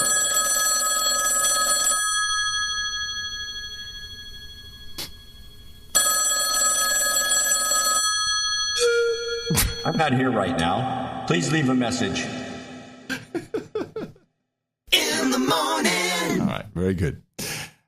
Here is the president talking about the kind of bigotry and hatred that clearly exists today in these United States. And I'm sure it does exist to some degree, which is unfortunate, but it exists everywhere. This is just how the world works. The world is unfair. We can all work on this. We can all get better. But for him to say this in a eulogy in this manner was, I don't know, divisive. Maybe we now realize the way racial bias can infect us even when we don't realize it. So that we're guarding against not just racial slurs, but we're also guarding against the subtle impulse to call Johnny back for a job interview, but not Jamal. You know? That's harsh. I don't know how much more of this I can take. At some point you have to just think he's a douchebag. This is not much of a eulogy. No, it's not. And it was funny because everybody... He's not talking about the dead guy. He's talking about there's some basic theory of the world, the way it operates. Yeah, exactly. Well, he did talk about the dead guy, too. What was interesting to me, this was produced... When I go to a eulogy, to hear somebody go on, I don't expect to get a lecture from him. I'm not going there to hear some lecture from a rabble-rouser. Well, it seemed like everyone enjoyed it very much.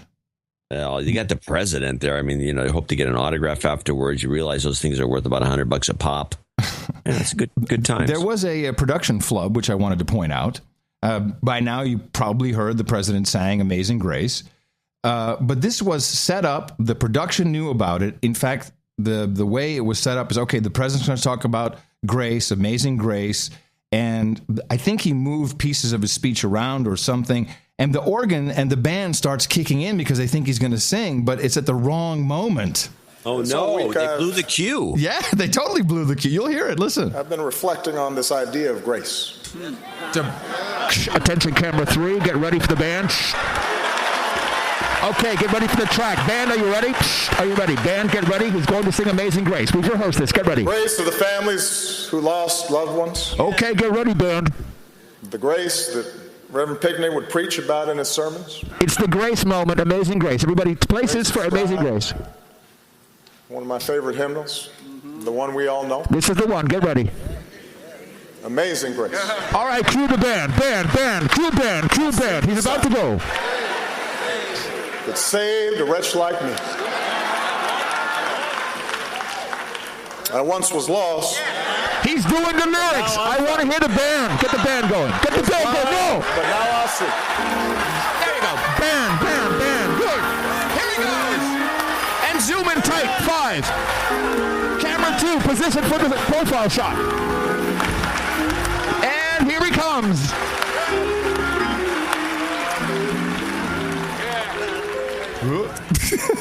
Then just peters out. It was a complete miscue. Peters out. It was fantastic. Well, he's supposed to pick it up too. But no, of course he should have. If it was the real deal, when he set it up perfectly, the whole thing was good to go. I think he forgot. No, you know what? I'm tending to take his side on this because it's the other Obama, right? So the stage manager fucked it up. He had to point to him. Go. And the guy, the big arm, go. Finger. And the guy was over listening to talking on his headset or something. And he go, oh God, I forgot to write. He was looking at some chicks. She's hot. Get her after the show. Right. Just to be, for those of you who have not seen it, I'll play his actual singing. If we can find that grace, yes, anything is possible. He better do it this time. If we can tap that grace, he's tapping the grace. He's tapping it. Get ready. And cue Obama. Amazing Grace. Cue him already. Amazing Grace. Cue Obama. Amazing. Position for band. Amazing Grace. All right, band. Let's get it good. Let's get it right this time. How sweet. And cue the band. The sound. Band. Cue the band. Where's the auto-tune?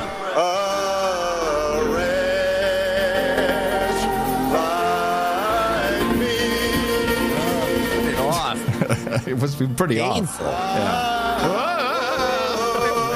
What a great singer he is. I mean, he. No, not this Obama. Off key. No, that's the other Obama. But they should have put the auto tune on his mic. It would have been easy. That would actually have worked. Mm-hmm. It wasn't that far off that the auto tune wouldn't have fixed it. People don't realize that that's what that was invented for. Yeah. Oh, yeah. Exactly. And of course, that crazy sound that it makes is when you turn it up to full blast, and it makes anything musical. I wonder if I have an awkward way. I wonder if I have an auto tune plug-in somewhere. Oh, I'll bet you they do. You should get the auto tune plug-in. That will solve your problems, your lifetime problems of singing. You've always wanted to be a singer. Yeah, and with auto tune, you can fix it. I don't. You probably have to buy it. Well, you can Tone Lux Tilt. Is that maybe it? Tone Lux. That sounds like a clone. Tone Lux. Yeah, Tilt. you can get Tone Lux for $5. Trident. Let me. Kind of works. Let me see. This is okay. Let me see. What is this? Let me try this. If this is will this work? Is it? I have to turn it on. Hold on. Why can't I even move this? Here we go. Oh, it's on already. 1, 2, 2. Hello. In, on. Now it's not working. Polar invert. No, I don't even know what is this thing. There's too many crazy things nowadays. Yeah, this is not helpful. All right, let's play here. So Donald Trump runs for office. It makes it people aren't taking him seriously. Then they look at his numbers. He's already second. Yeah. And now, so we have this Trump Tower clip. Coincidence? I think not. Also in New York, a fire erupted on the 21st floor of the Trump Tower on the Upper West Side of Manhattan today. Black smoke spewed out of the building. One person was hurt. Officials say the fire started on the terrace, but they're not sure how it started. Huh. Shut up, Trump. I'm reminded of when... Shut up, dude. Third-party spoiler Ross Perot ran for president. And some guys in black suits came up to him one day and told him to get out of the race. And they showed him a bunch of photos or something. Yeah. And he was doing well. He left. Yeah. Uh-huh. I had to quit. They're going to kill me. My family. He liked life, apparently. So I think this is a shot across the bow, to use that phrase once again in this show. Shot across the bow. Maybe that's a good one. I can't find it. I was just looking for the plug. Okay, while you're doing that, I got some Tunisian news because of the shooting. Yeah, I have a report on that as well. The concern, though, is that they were carried out by Islamic radicals loyal to ISIS. And this is a serious concern for U.S. officials with the 4th of July right around the corner. Oh, yeah. Oh, of course, the 4th of July. Coming up. Well, there's something else. I was watching Sky TV. I'm sorry, 4th of July. Before you do that, I did develop an evergreen from one of these reports that I think you should think about using occasionally. Okay. And the evergreen is called Run, Run, Run. Let me check it out right now. And they were running really fast. Everyone cried, run, run, run, run, run. And also the security, they all called us to run. Go into your rooms, run away. No. We could mix those. Run, no. Run, no. Run. I like it. Run. No. Okay, I will put that one in the bin. This is what the news has come to be for us. Right. Looking for stupid things. So Sky News brings this guy on, and he is the head of, the Quilliam Foundation. His name is Majid Nawaz, co-founder and chairman. Quilliam Foundation, Quilliam Foundation. We've talked about these people before. Have we? I do not recall. Yes. What do they do? I don't know. Because it seems like all they're doing is they're just reaching out. They have outreach. I think they're one of the middlemen when it comes to the funds flying around. They're like in there somewhere. Well, so they bring this guy on And he connects all three of these terrorist attacks as all part of one whole thing. Actually, what's been happening? Well, hold on a second. The Canadian National pretty much did the same thing. Interesting. Yeah. Let's see. Actually, what's been happening in France is connected to what's happened in Tunisia and also elsewhere. Mohammed Adnani, who's an ISIS ideologue, has been promising for a few weeks now that in the holy month of Ramadan, ISIS will step up their attacks to mark the one-year anniversary of the founding of their so-called caliphate. When is Ramadan this year? It's right now. You're in it. We're in Ramadan right now? As far as I know. I think so. Ramadan 2015. Oh, yes, it's from June 17th to July 17th. Yeah, there you with go. the sweet spot being 4th of July. Perfect. And so it appears to be at the moment a coordinated attack by ISIS on soft targets across the world. The Shia mosque in Kuwait, the attack on the factory in France, and the attack on the hotel in Tunisia, which has now apparently mounted to 27 casualties there. And the reason ISIS could be planning these soft target attacks is because actually in their stronghold in Iraq and Syria, they are on the defensive, and they need to demonstrate to mark this one-year anniversary. That sounds like he's laying out the strategy right here. And this guy clearly is a spokeshole. That's all that this outreach organization does. I think they can label themselves a think tank. So, yeah. That's what we are. We're a think tank. They're just shills. They're still relevant, that they're still operationally capable, and they need to attract other fighters to their cause to keep morale high, and that's what's going on here, apparently. Well, of course, in France, people are highly alarmed. I mean, this is the first decapitation on French soil. We haven't had one in Britain. There's always a first for everything. Almost decapitation with... damn, we didn't have a real one. Hold on a second. Do you notice the irony in that particular comment? That he's saying decapitation instead of beheading? This is the first decapitation on French soil. Did you ever hear of the French Revolution and the guillotine?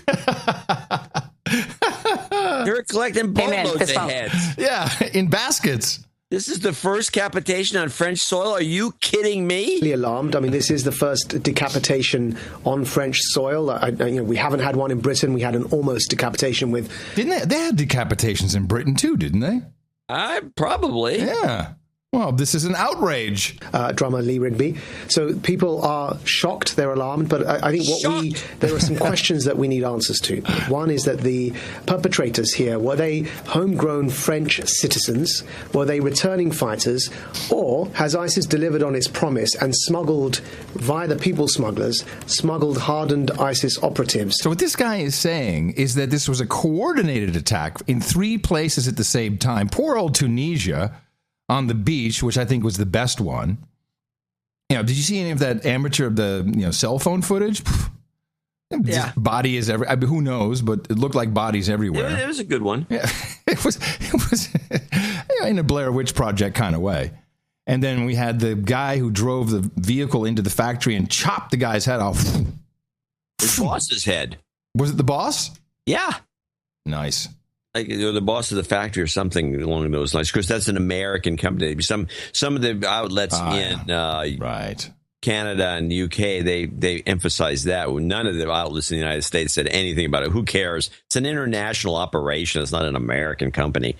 And then all of them at least all the American outlets emphasized, July 4th's coming out. Yeah. Be on the lookout. Yeah. There's going to be something going on. And they hit and the TSA, or not the TSA, but the Homeland Security is warned to be extra vigilant. And they always say, although they got no reports of anything. And her head is gone. I think 4th of July, if we follow the script, we need to see a decapitation here. And notice it's now a decapitation instead of beheading. That's also subtle.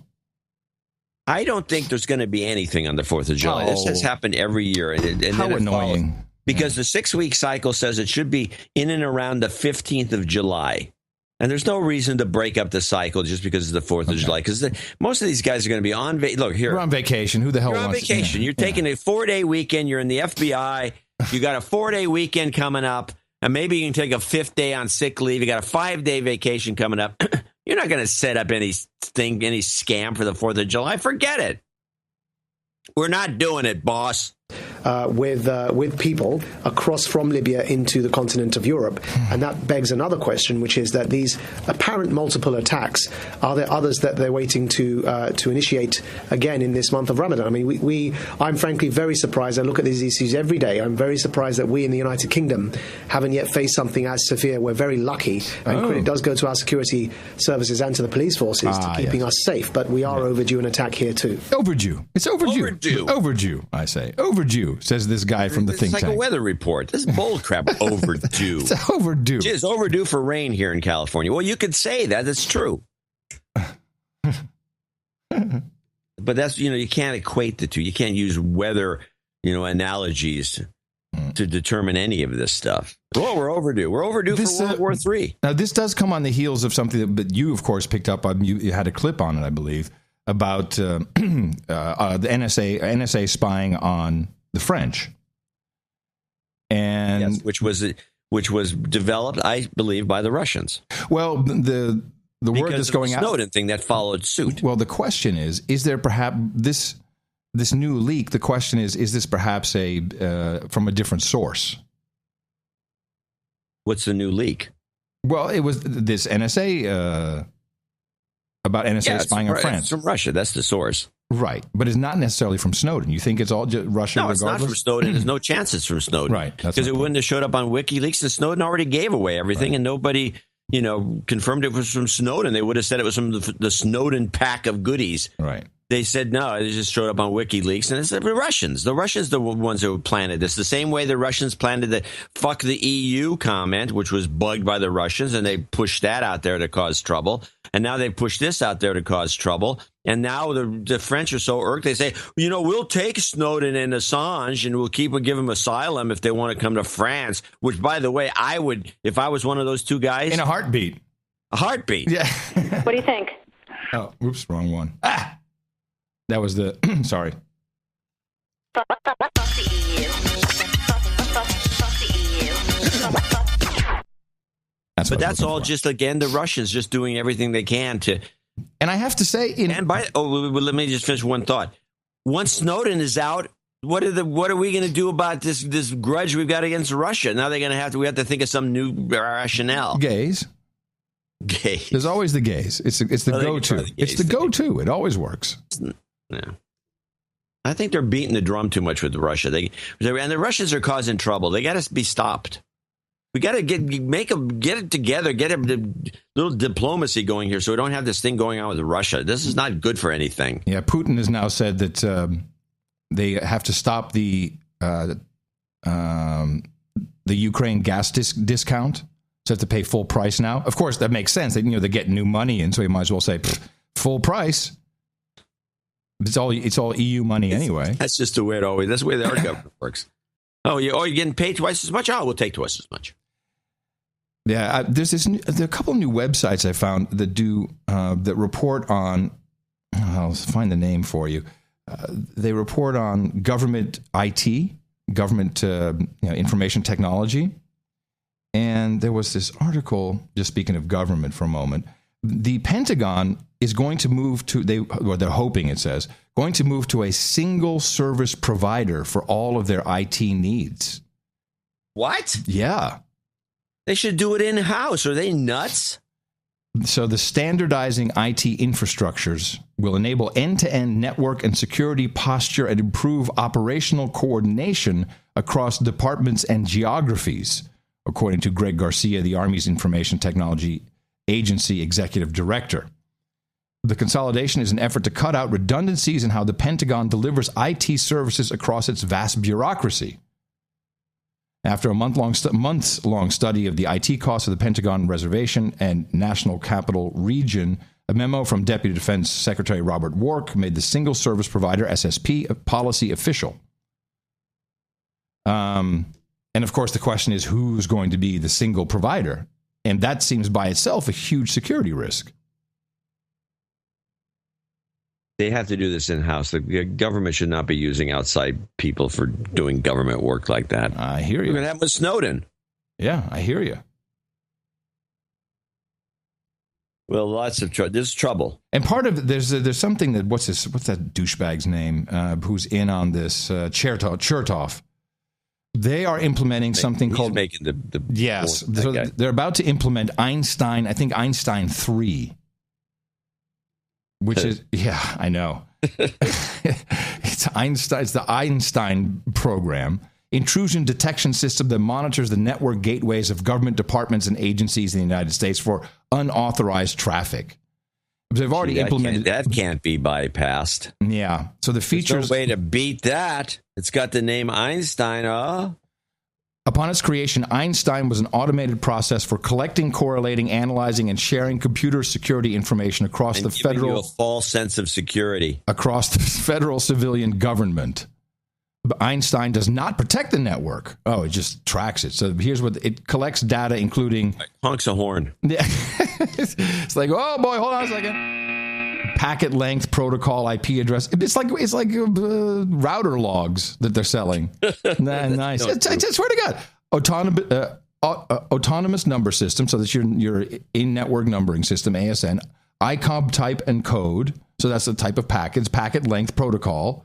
Source and destination IP, source and destination. This is a Cisco router log file they're selling. Now, then we have Einstein 2. They're selling a log file. They are calling it Einstein. Ooh, look at this. There's a bunch of log entries. That Einstein is smart. I wonder if you know all that stuff. I wish it was an acronym they had for Einstein. That would have been even funnier. Anyway, Einstein 3 is now going. This is being discussed, and this will prevent attacks by, quote, shooting down an attack before it hits its target. Oh, really? These Pentagon guys, they have to use this. They can't think of these things in any other terms. You know, cyberspace is a matrix of stuff. It doesn't quite happen like a missile that you're not going to shoot down before it hits its target. Morons. The NSA is moving forward to begin a program known as Einstein 3, which will monitor, quote, government traffic on private sector sites. AT&T is being considered as the first private sector site. Oh, there you go. Yeah. What was the name of that? Smelly wind? What was the... Stink wind. What was the name of that thing? Can't remember. Binny was a part of. Stellar wind. Stellar wind? Stellar wind. Stellar wind. The program plan, which was devised under the Bush administration, is controversial indeed, given the history of the NSA and warrantless wiretapping scandal. So this is what Chertoff is now pushing for very, very hard. And more Keystone Cops. Yeah, sure. And then we have DHS, who actually have a bill, I think, in the House for Eagle 2. These guys in there, if it's not Einstein, it's Eagle 2 at work. 47 agencies face possible login credential exposure. Here we go. What is this about? Wait, no. Down here, Eagle 2. The government accountability. Okay, Eagle 2. So, Senate panel is waiting on Einstein. So it's in committee if we're going to implement Einstein 3. Then we have... This is funny. I love this. Oh, check this out. Here it is. Department of Homeland Security's Eagle 2 program. This is, it's an acronym. You want to give it a shot, Eagle? Every account going long, EAG, every account going long everywhere. Not even close. 2. Eagle stands for Enterprise Acquisition Gateway for Leading Edge Solutions. That's Eagles. I know. Is there an S on Eagle? No. Eagles. No, I know. That's Eagles. I know, but they call it Eagle. Huh. It's a suite of strategically sourced information technology services and contracts to build small businesses. Oh, brother. To build small businesses. How this works. Tell me. Dream up some bull crap and sell it to the government. This sounds good. What do you think the budget is for Eagle 2? $30 million. That's what the Navy's paying Microsoft to maintain Windows XP. No. What is the budget which the Government Accountability Office... $1 billion. Yeah, no. $22 billion. What? What kind of... How come we're not in on these scams? Because we're stupid. We're podcasters. Podcasting at work. $22 billion. That's a lifetime employment contract. Yep. They see March as of March of 2015, Department of Homeland Security has already issued. It won't work. Has already issued 74 Eagle 2 task orders. And that by itself, just these 74 Eagle 2 task orders amounts to $591 billion. Now, most of it went to small businesses, which is the point. This is why Chertoff is all, jumping up and down. These guys are quote unquote small businesses. So this is what we should be doing. We should put a little small business together and get us some of this $22 billion. Yeah, we need to. We need to do one little specialty thing that no one else can do. We got enough geniuses that listen to the show. Maybe we could just be a jingle. We could put together a team, a tiger team. We could just be a jingle production house for them. They've not bought our first product. No. Hey, I thought that was just. I thought that was pretty cool. Yeah, well, it just makes you sick. In the United States of Euroland, we have, let's see, 2 reports. Obviously, both Greece-related. I'll just play them. Here we go. There may be applause in Athens, but reactions in Brussels seem to tell a different story. The president of the Eurogroup has announced financial aid for Greece will stop, full stop, on Tuesday night. Greek Finance Minister Yanis Varoufakis says he believes a deal can still be struck, despite Jeroen Dijsselbloem's statement. The government has broken off the process, has rejected the proposals, and is now putting them, which is also an unfair way to put it, to the Greek people, putting them now to the Greek people in a... But we don't care. Give them all the shit. The Greek people take it, Fuck them. Referendum with a negative advice. Negative voice. That's right. That's a negative advice, but the Greeks, they don't want to do it, so we're not going to eat in Greek restaurants. Fuck them. Given that situation, I think we must conclude that, however regrettable, the program will expire on Tuesday night. Stuck between a rock and a hard place, some might say, the onus is on the Greek people to decide whether or not to accept the deal proposed by the country's international creditors. Varoufakis is calling for better proposals. However, Dijsselbloem has said in no uncertain terms that the plans laid out have already offered the maximum flexibility possible. Yeah, so the Greek people are anticipating and ready, and they're doing that by withdrawing as much money from the ATMs as possible. Yeah, they're trying to get a run on the banks. I don't know who's causing this, but they're doing a pretty good job of it. I have 2 reports on this. Good. I have the local report, which is done by freelancers, and this is a local news that would be probably pretty close to what the government wants the public to hear. The concern, though, is that they were carried out by Islamic radicals loyal to ISIS, and this is a serious concern for you. The wrong clip. It says local report on Greece. And that's the clip? Uh-huh. Well, that one's dead. Unless the Greeks are being attacked by ISIS. I thought this was something. I was readying up clip of the day. I mean, if you're going to connect this to ISIS, this is great. All right, let's go to the other one. This is the Greek report, and this is promoting the run on the banks. Port for the Prime Minister. The weekend is always busy here as Athenians stock up for the week ahead. For pensioners, these are anxious times, but nobody can be sure what the next few days have in store, or whether a referendum will even solve Greece's problems. Let's leave Europe now. We've had it with all these agreements.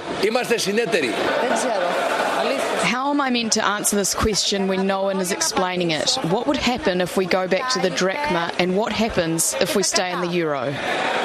I think it's a great mistake. If you owe so much money, you cannot afford to be so arrogant. Meanwhile, unusual queues building up at the cash machines. And some Greeks are getting nervous. It's not yet panic, but a significant number of Greeks are taking no chances with their own money. The government is trying to sound reassuring, but the remorseless logic of the situation is this. The more Greeks take fright, the more trouble the banks will be in. The government is also appealing for unity, but the danger is that Greeks are increasingly polarized as to how their country can emerge from this crisis. Barnaby Phillips, Al Jazeera, Athens. Yeah, that's how you do it. That's how you do it. Get everyone all jacked up. Do you see? I think I have a report from another one. Maybe they do it in this report as well. It's being widely reported that the European Central Bank may decide to cut off its emergency lending to Greece. Media reports suggest the bank will make the decision at an emergency meeting of its governing council. I love that. Media reports. They don't even go to the source anymore. Just say, media reports. Probably true. Whatever the newspaper says goes. Yes, probably true. On Sunday afternoon. The news will add to the already deep anxiety in Greece. The country's banks depend on the ECB's emergency liquidity assistance to function. Observers say if the emergency funding is cut off, banks may be closed in Greece on Monday. Capital controls may then have to be brought in. More than That's pretty blatant right there. Third of ATMs reportedly ran out of money yesterday. Get there quick, you're running out of money. Without more funds, Greece will default on a €1.6 billion loan repayment owed to its international creditors by this Tuesday.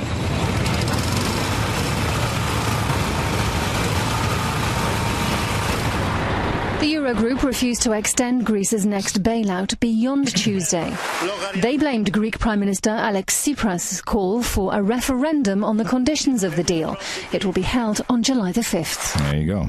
The referendum. It's as if this was supposed to happen last Monday. We talked about it on the DH Unplugged show. And everything pulled back, and it wasn't going to happen. It was pretty obvious that things were going to level out. Change, and they were going to. And then we're back to this again, and it's almost as if somebody's pulling a bunch of strings in the background. I would wonder who. It's either the United States or Russia to get this to happen. I'm almost thinking Russia. Because they're the ones who could benefit. Well, Russia would make sense. They're doing deals for the pipelines. Yeah, they would benefit a lot. They already have Cyprus. Bring some money, and they got plenty of money. Their balance sheet is fine. They got cash. It's not as bad as everybody makes it out to be. And so they could come in and bail Greece out and then be kind of like, we had to do it because you guys are all screwed up. And because these reports, every one of them, I have one from Al Jazeera, I have one from the CBC, Canadian Broadcasting, I have local ones. And they're all the same. Oh, the banks. Oh, the cash machines. Get to the cash machines as fast as you can, everyone. You're a Greek living in the United States. Call your relatives and tell them to take money out while they can. Right. And a lot of people have believed that if they went back to the drachma, the Greeks would then hoard.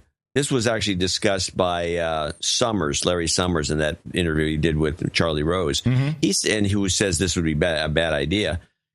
He says that if they went back to the drachma, it would really be a problem because the Greeks would now take all the euros they could get a hold of and hoard them because they know those will be worth something.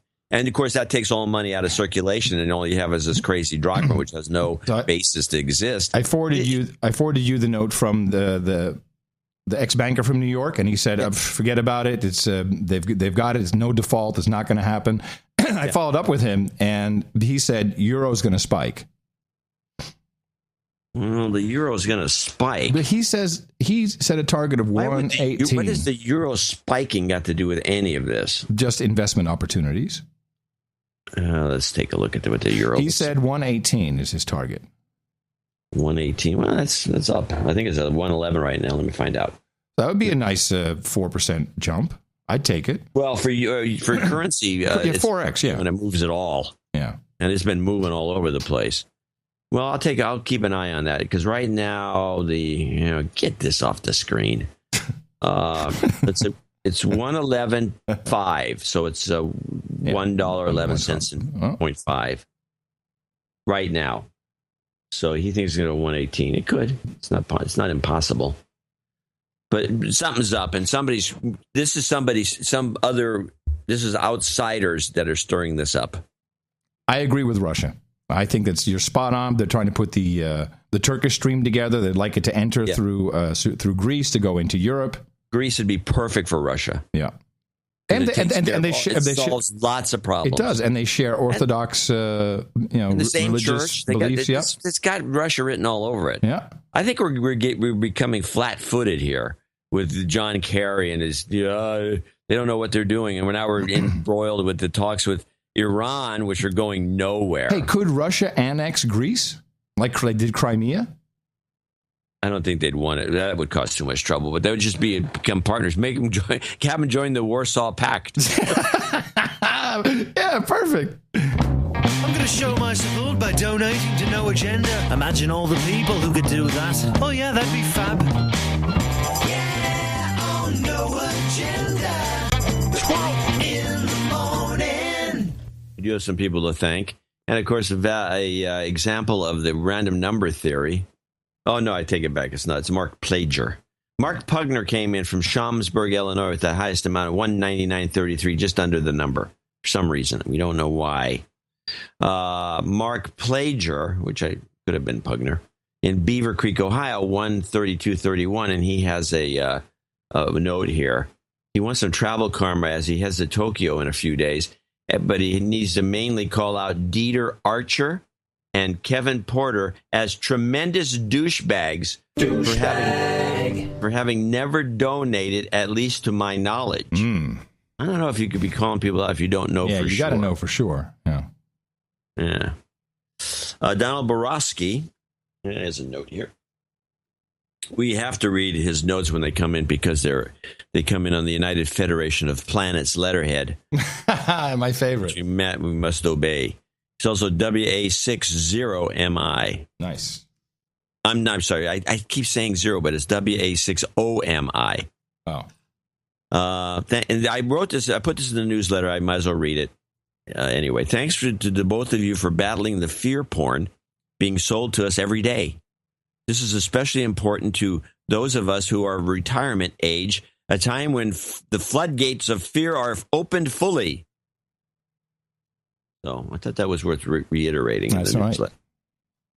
Onward. It's scaring old people. Scaring old people. It's really disgusting. That's the new world order, man. Scaring old people. Yeah, my mother was always scared all the time. I had to calm her down. But she was scared of the Chinese, right? Well, she was scared they're going to buy all the toilet paper. Right. Which? But that was just a minor fear. Oh. $100. One time I got into a thing with did I tell the egg story? Please tell the egg story. My mom, I said, I got her some eggs or something. She says, oh, these eggs are brown. Is that? Yeah, but hey, Mom, good to see you. I got you some eggs. Is that how it works? The brown eggs. No, we got our own eggs. We have eggs. Oh, from the chickens, yeah. Oh no, those brown eggs are no good. I said, why? She says, it's the brown. They're polluted. That's why they're brown. Did she watch Fox News, or what did your mom do? I don't know where she got this. I said, no, they're not, it's not. The brown egg is from a different chicken. And then she laughs as if I'm an idiot. And she says, it's not the chicken. This kind of awkward way. She should believe brown eggs were the chicken. Wait a minute. Let me just see. So your mom says, you crazy son. It's the brown. They're brown because they're polluted. That's your mom. Is that you? No, that's not me. Oh, that's pretty good to laugh. Yeah, I'm full of them. Those eggs are polluted. Sir Jason Southwell came in with $100 from Pompano Beach, Florida. He comes, I think that's what he does. He donates every month. Wait, we had Kenneth. Did you Kenneth Mickelbust? Kenneth Sortland Mickelbust in Edinburgh. Also $100. And he says, please give my girlfriend's Nana some fuck cancer karma. So we have to throw that in it. You got it. Make a note. Oystenberg. Let me Dutch. Oystenberg. Yeah. In Rotterdam. Rotterdam. Oystenberg. It is not a typical Dutch name. My name, Jose Jimenez. Oystenberg. Okay. In Rotterdam. You should check him out because he's right there living next to your maybe car. I will. 9876 in the morning, dear Adam and John. I hope this money can help the best podcast in the multiverse. Okay, we'll give you some job karma at the end. Oyston. Thomas Nussbaum again, 7415. Right. Kaylin Nistor in Northville, Michigan, 7415. Okay, here's the deal. So I put in a newsletter that if you're an American, you want to celebrate the 4th of July, donate $74.15. For July 4th, 2015. Got it. 7/4/15, 4th of July. Right. Then I also said, I started by saying, Happy Canada Day. If you're a Canadian, donate $71.15, and we will recreate a virtual version of the War of 1812. Ah, yes. Who was the winner? The Canadians versus the Americans. So in which we had Indians fighting. Indians. We had a lot of people fighting, and what Americans typically don't know is that the Canadians kicked our ass.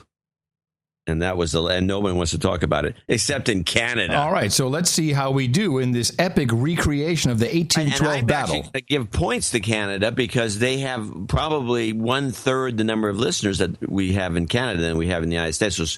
So their votes should be arguably a tenth. Well, then they'd have to be 10x. But we'll see. We're going to let this little battle go until after you get back from vacation. Nice. So it'll be going for 2 weeks. 2 weeks of this. 2 weeks for the Battle Royale. Of the War of 1812 Redux. Thomas Nussbaum is in for 74.15. Kaylin Nistor in Northville, Michigan, 74.15. James Moore of San Pablo, California, right up the street from me. He says, you and Adam are the real patriots. Not those fools the media wants to foist on us. Keep up the great shows. Hail, Apple. 74.15. Christopher Jackson, Brownsburg, Indiana, 74.15. And he's his first-time donor. Dame Jennifer Buchanan in Charleston, South Carolina, right in the middle of everything. She says that she loves Charleston's a beautiful town. Jason Daniels, 74.15 from Dallas, Texas.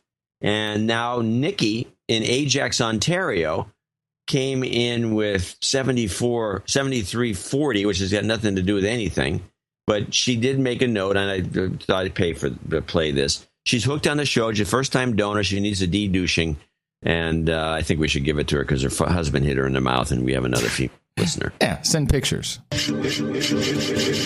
You've been de-douched. All right, so we have the Americans coming in with 1, 2, 3, 4, 5, 6 donations. It's kind of paltry. But again, they didn't realize the severity of the situation. They can make it come. Because here we go with the severity of the yes, it's the severity of the situation. They're going to burn down the White House. Sir Robert Gosh. They're going to mix up the colors. They've already changed the colors. But they're going to mix them up. They're going to do something radical, like put blue first. Oh no! Sir Robert Goshko in Sherwood Park, Alberta, 71.15. Jonathan Churko in Saskatoon, my favorite city I've never been to, 71.15. Sir Thomas Nussbaum in Virginia Beach, Virginia. What? He's given 71.15 to the Canadian side. He's a traitor. It's a turncoat. Dame Monica Lansing, Drayton Valley, Alberta, 71.15. Sir Mathieu Helly in Gatineau, Quebec, 71.15. Anonymous Lesbian, 71.15. Oh, my, how quickly they turn on us, John. Oh, she is from Canada. Oh, well, still. She loves Canadian. You. She should, because she loves you. She should be voting for America. She loves you. She's got to take sides somewhere along the line. Upgrade healthcare inline orthodontics in Louisville, Kentucky. Choosing Canada, 71.15. This is just outrageous. Sir David Roberts in Norristown, Pennsylvania. Another one, 71.15. He's a Knight of the Yellow Rose. Well, he's maybe just celebrating Canada Day, but we have to count it as a Canadian donation. Douglas Chick in Gatineau, Quebec, another Gatinoian. Gatinoia. Sir Alan Bowes in Langley, British Columbia, 71.15. Graham Stanton in Point Cook, Victoria. Jennifer, Chocolakachuk.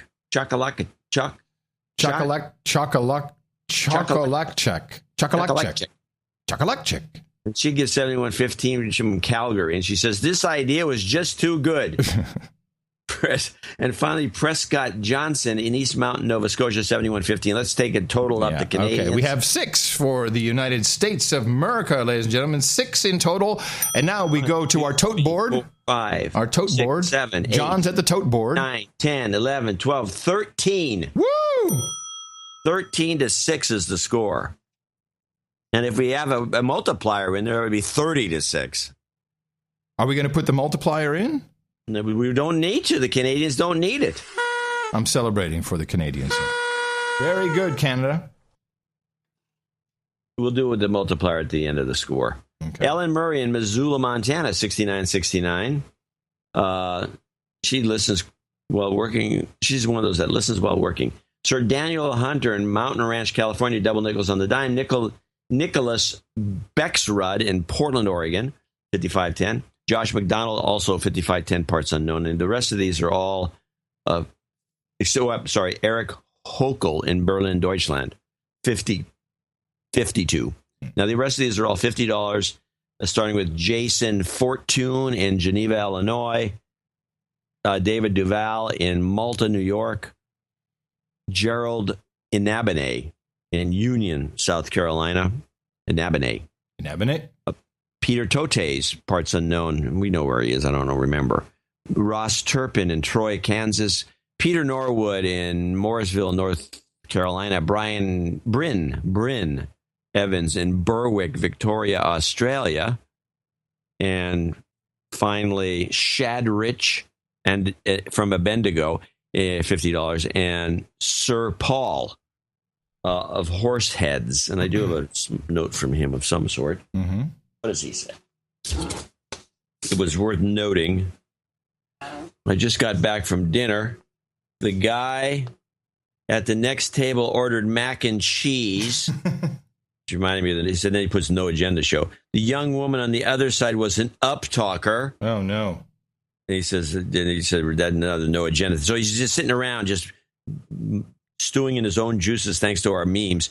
She was telling friends and family how she just got back from a conference in Vienna that was attended by Dominique Strauss-Kahn. He says, I don't know, the dinner was going to cost me this much. I guess much of his soul or something. I'm not sure what he lost by this, but those are all our donors, producers for show 734. Oops, sorry. We want to thank them and remind everyone that we do have another show coming up and we need constant support. Yes, and these credits are, of course, real credits. Anyone who is a producer can use this credit on your LinkedIn page or maybe add it to your Facebook or other social media. And you'll get jobs. Where it seems to help. People seem to be interested. It's a sexy thing, producer. It's nice. It's very nice. Thank you to our monthlies, and thank you to everyone else who donated under $50 for reasons of anonymity. It is all highly appreciated. As promised, some F-Cancer and some jobs. Karma? Jobs, and jobs. Let's vote for jobs. You've got karma. And remember us for our Thursday show, partially brought to you from the continent of Europe. Dvorak.org/NA.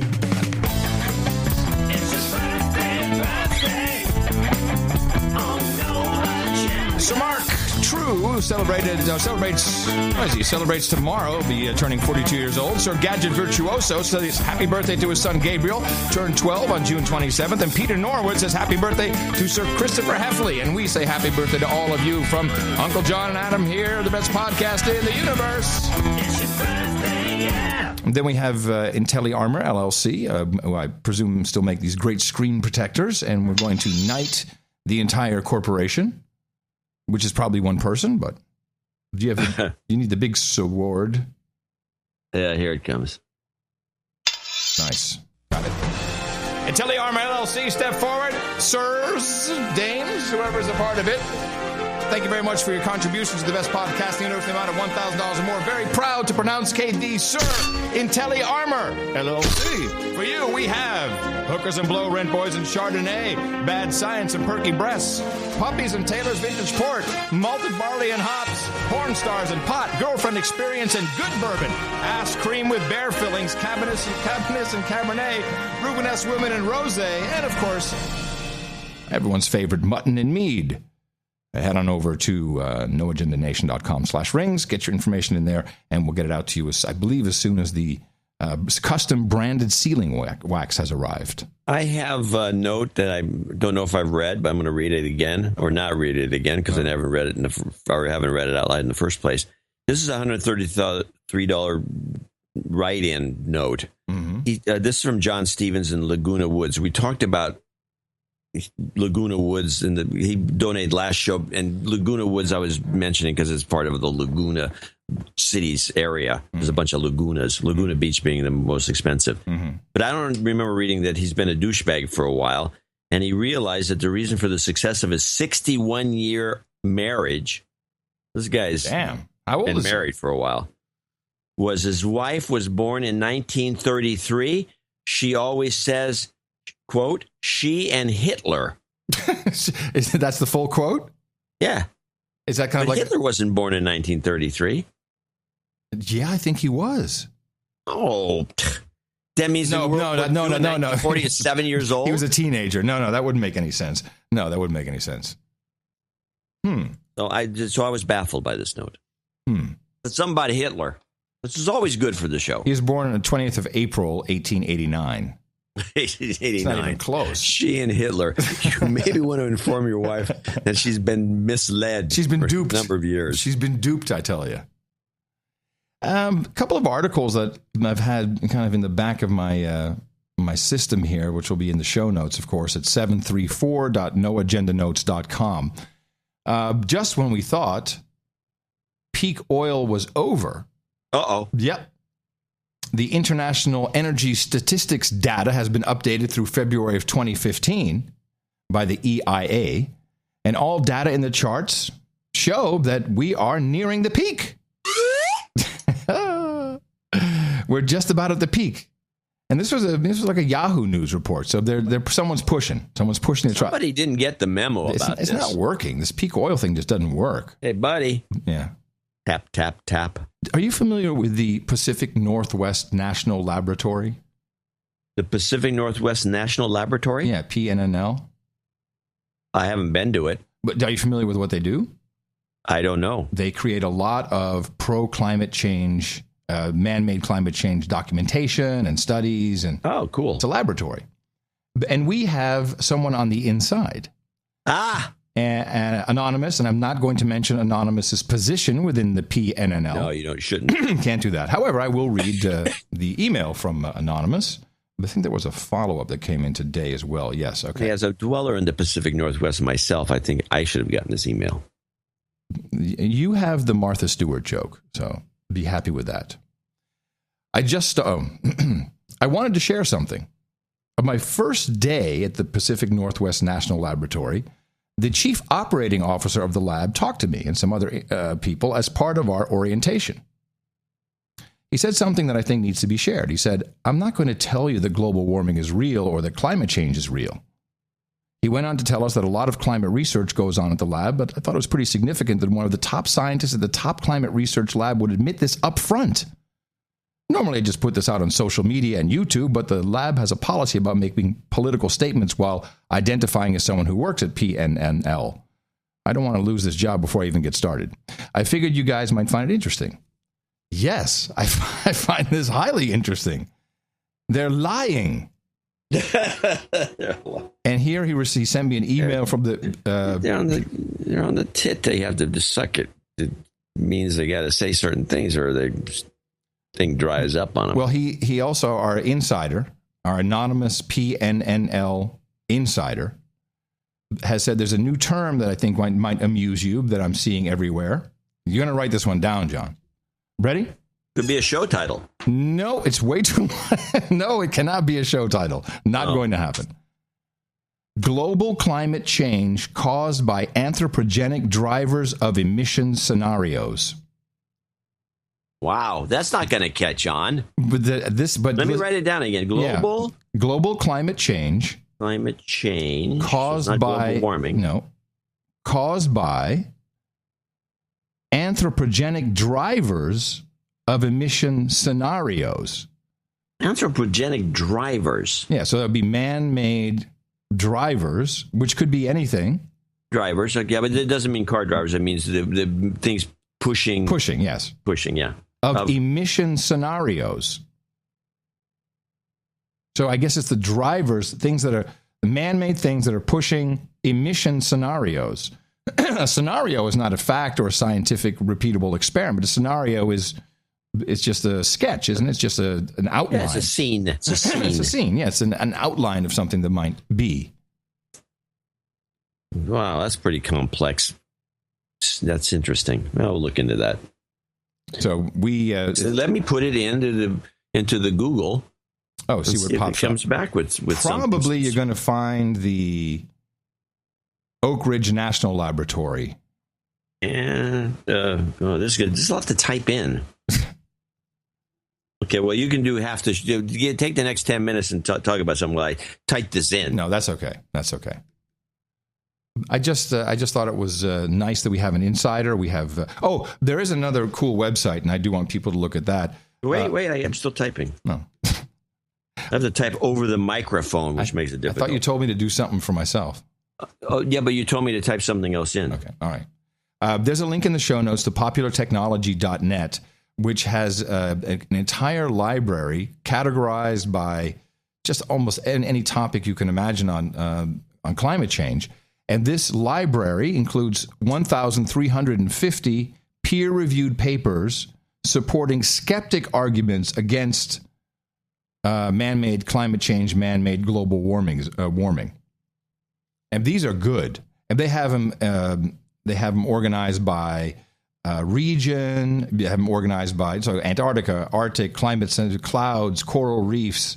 They have there's papers on the Roman warming period, the medieval warm period, ocean acidification. Every single thing that is being touted as fact and true, these are peer-reviewed papers that suggest the opposite or suggest that they are just alarmism. This is a good resource. Okay, this doesn't exist, but there's a bunch of special reports floating around on emissions scenarios, which is worth looking at. Okay. Anything good? Anything we need to look at now? Or No. We have to do some reading. Okay. I think we can move ahead. Okay. Anything? No. Well, go ahead. I got a little report on trains, future trains. Oh, we need to play our all aboard, trains good, planes bad. Woo-hoo. Does it need setup? Yeah, I have to set it up. This was a special report on the future of trains, and they had all these different kinds of crazy trains, including ones that go through like magnetic loops and all the rest, and then they all go pretty fast. 1905 fast. And but I just thought the way this is the end of the report. I just thought it kind of ended flat. We think about trains. To be jumping through hoops, we'll be racing through them at lightning speeds. Floating, flying, or fluffy, the tracks of tomorrow are bound to be very different. But one of the most surprising things about future trains may be where they'll get their power. From sewage. Poop train. Nice. Okay. Now we need somebody to do this song, Love Train, and make it Poop Train. Come on, the Poop Train. The only good phone's a landline, and the phone should be made out of Bakelite. All right, everybody, time for tech news. That's what we do here on Sundays in the best podcasting universe. We got tech news. Not the tech corny stuff, but stuff that people really care about. Dude's Name Ben like it. It's tech news. Tech news. I'll start off with a little bit of tech news. The Dude's Name Ben. Not hearing much about this, but of course we had some missing emails from the IRS. And lo and behold, it turns out they've been deleted, John. Deleted. After an order to preserve evidence, the Internal Revenue Service says it erased hundreds of backup tapes containing tens of thousands of Lois Lerner emails. Testifying before the House Oversight and Government Reform Committee, the Treasury Inspector General for Tax Administration's office says there are still up to 24,000 unrecovered Lerner emails. After promising to provide Congress all of Lerner's emails, IRS Commissioner John Koskinen said his agency lost or destroyed 2 years' worth of her electronic correspondence. Koskinen pledged his agency would attempt to recover those lost emails. However, the Inspector General says the IRS failed to search several sources for Lerner emails, like backup tapes, hard drives, and Lerner laptops, sources that he says ultimately produced previously undisclosed emails. Whoops. Who the hell, what dude named Ben erases backup tapes? Oh. Someone told to? Yeah. This is not normal. Can you use like one of these a big giant magnet or something? Because I don't know if we're going to get this data off here. So this thing's called degausser. Yeah, degausser. We call it degausser. Degausser? That's what I always called it, degausser. Degausser. I think that's a different pronunciation. We have to look it up. But anyway, I used to have one of those. They're great. Yeah. Giant magnet. You put the tape on top of it, push the button, turn the tape. This thing is dead empty. Yeah. There's no residual nothing. And do you remember how you held that big block, and if you were erasing a cart, like an 8-track cartridge jingle cart, you have to look that up for people who don't know what we're talking about. Radio stations had an 8-track on an infinite loop, and you could put a jingle on that, and it would have a tone on one of the tracks, and it would stop and be queued up, and you hit the button, it would play immediately. Jingle cartridge, cart. Yeah, those are the good ones. Yeah. Nowadays? Yeah, it's all just on my iPad. We're talking about tech news. I just wanted to say that when you degauss, you had to keep pressing the button, you move it around, but then you had to slowly move the cartridge away from the magnet before you turned it off. Did you not do that? I'm talking about. I used them for reel to reel. Same thing. The same thing. You have to. I never erased carts. I never used carts. I don't have anything to do with them. All right. So I didn't know that, but I can imagine because it made a pop or something, or you had. Yeah. It would leave residual stuff on it, so you had to move it away slowly, so it really would. The field is that absolutely true? Or you think someone was just kidding, giving you bull crap? So you'd say, "Hey, watch this, pull it away slowly." No, I'm pretty sure that it actually made a difference. I'm pretty sure it made a difference, John. It did. And then you have to slap your ass after you pull the cart away. Okay. All right. You were going to say something? I'm going to complain. We do the tech news, and I get it. What this really bothers me, and this is something that's been going on since I've been writing about tech forever. And years ago, like 10 years ago, when you called Wagner Edstrom or one of these public relations companies, I don't know what they're running, Windows 95, I'm not sure, and you talk to anybody there, they had a computer at their desk, like all of them still do. And they would type your name in, and boom, a database would come up about you. It's kind of like, Salesforce does this sort of thing, and Goldmine and all these programs. And they knew who you talked to last. It was a real data. I used to have. Do you remember ACT? ACT was one of them. ACT was cool. I remember using and ACT. And so they bring you up and say, oh yeah, we sent you this, we sent you that. They know everything about you. Is this still your shipping address? And they give you your address. Yeah, it still is. And so they update the file, and that would be that. About, 2 years ago, 3 years ago, you call them up. They don't know who you are. I said, what about, can you type me into the database? What database? So as we've progressed, like these big companies, this is the Microsoft's number one public relations agency. They have to keep track. No, we don't keep track of anything. Don't care. Wow, it's just stunning because it's so easy to get PR. I guess at this point they don't. I don't even think it's because it's easy to get PR. But right now it's too much trouble to even try because of bloggers. They came in. We have to give bloggers stuff. They just gave up. I think it's like they all threw up their arms and said, we don't need to do anything. You want some? We'll call and we'll just try to make it happen if we can. Are you disappointed in this development because you can no longer get free stuff? No, it's not a matter of getting free stuff. I can still get free stuff, but now I have to go through more of a rigmarole. Is this your Adobe problem? It stuns me, the inefficiency of it. It's not that I can't get free stuff. It's like I can't efficiently get free stuff. It's like then you have to explain who you are. Can you send me your bio? Okay, here's my bio. Oh, okay. Podcaster. Fuck that guy. They don't know anybody. Podcaster. It's astonishing to me. You do what, a podcast? No, we can't give you any free stuff. All this, right, well, there's that. All this progress that has been made, you go through all this trouble of putting this elaborate database together, and someone comes along, we're upgrading to this and that, the database won't work anymore, we got to start from scratch, we can't migrate it. That's what happened. Right. And what's the point?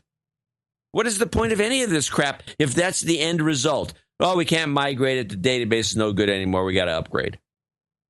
Yeah, and yeah, it's true. Yeah, that's fantastic. It's true.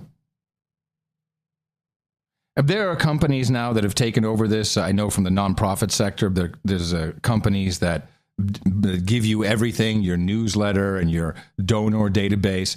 And I know 3 nonprofits that use this. What is the name of that company again? And so, they're Blackboard. I think it's not Blackboard. Is that what it's called? I think it's called Blackboard. Yeah. Blackboard does solutions for associations. Is that it? Yeah. Well, that's going to be a dead end. Oh, but it's horrible. It's horrible because they track your donors and everything. And it's a single point of failure. And you kind of have to do what the way they do it. And people think, oh, it's easy because it's cloud-based and I don't have to worry about anything. Oh, that makes it better. But then, trying to, to customize or get something done, you have to call support. And, it's not all that hard. Newsletters, although we use MailChimp. But when you have, when you're really using the full spectrum of solutions, and then you're no better than the other guy. And Lord knows what's happening on the inside. I have this. There was a. It's problematic. You need to decentralize this stuff pronto. Well, even when you had, then the cloud thing is actually making things more screwy and confusing. I just got into a dialogue, which all of a sudden abruptly ended, with Seagate. Hey, I want my free stuff. I don't want my free stuff. You should call him up as God. Hold on. Hello, Seagate here. Hello, Seagate here. Great one in the sky. Oh, great one in the sky. Let me just tell this story. So they've got some new offering, which is you buy a 5 gigabyte, one of those little drives you can plug in. Or terabyte. SSD? No, that's what they actually. I think they're moving to SSIDs pretty strongly. I think this is going to be the hard disk because days are numbered, but it's so much cheaper still to have a hard disk. So they have this product, and then it has as some part of this product, this backup system. You get 200. I don't know why they did this deal. You get 200 gigabytes free cloud storage on OneDrive, which is the Microsoft. Yeah. So I've been playing with it.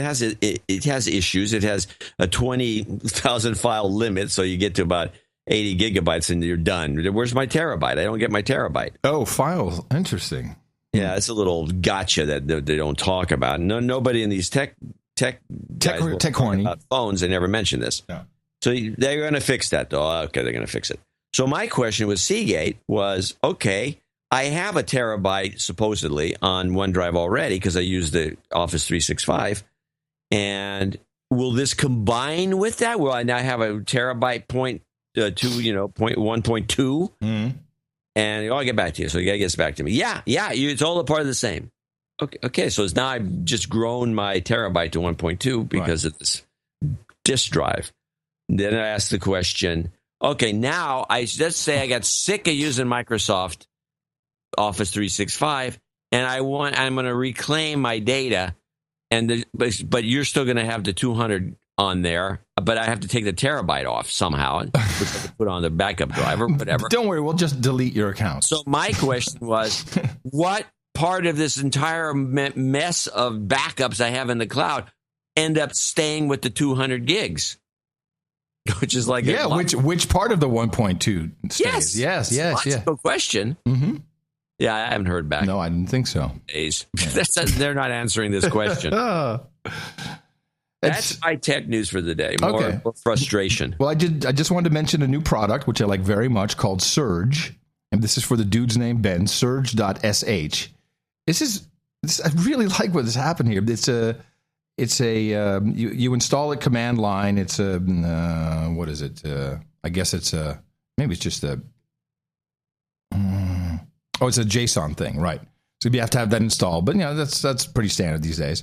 And you go to a directory and you type in Surge, and it will automatically create a URL, a directory, a web server, the whole thing. Pushes the content in that directory, in that folder you have, and then propagates it to a CDN for free. Now, of course, they have a paid tier, but the way of the deployment of this, and you can set your own custom CNAME. It's fantastic.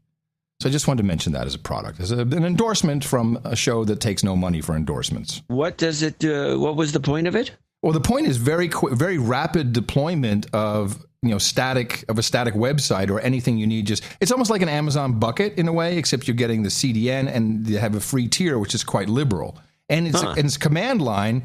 You just type Surge, and then everything in that directory will be synced right over to the CDN. That's interesting. Yeah, it's a nice product. It's so simple. It works on all platforms, so it's nice.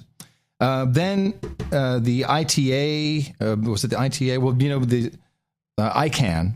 This is the outfit that manages the domain names, address space, etc. The Whois database.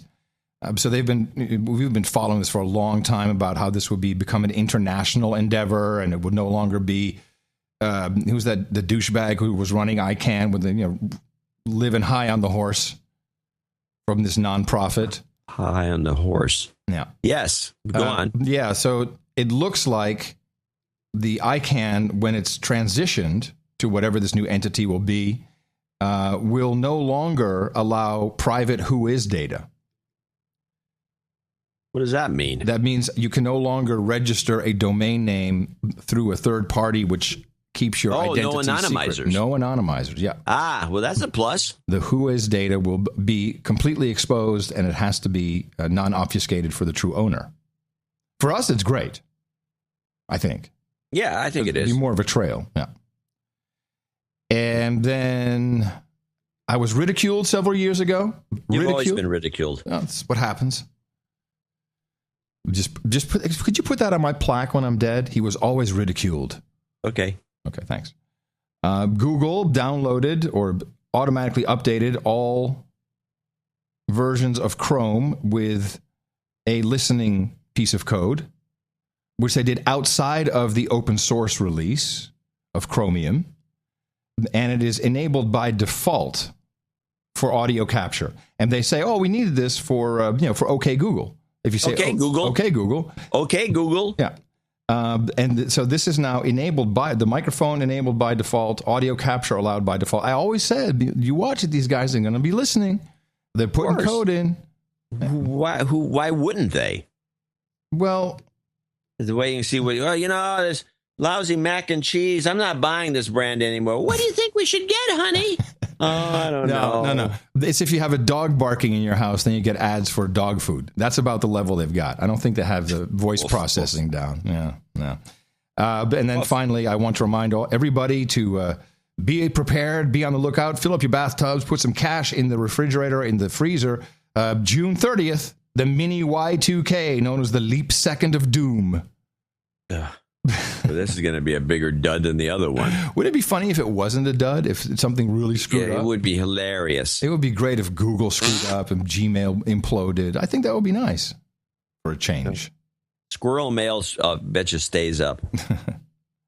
All right, John, play us out. Well, I got one last thing. Okay.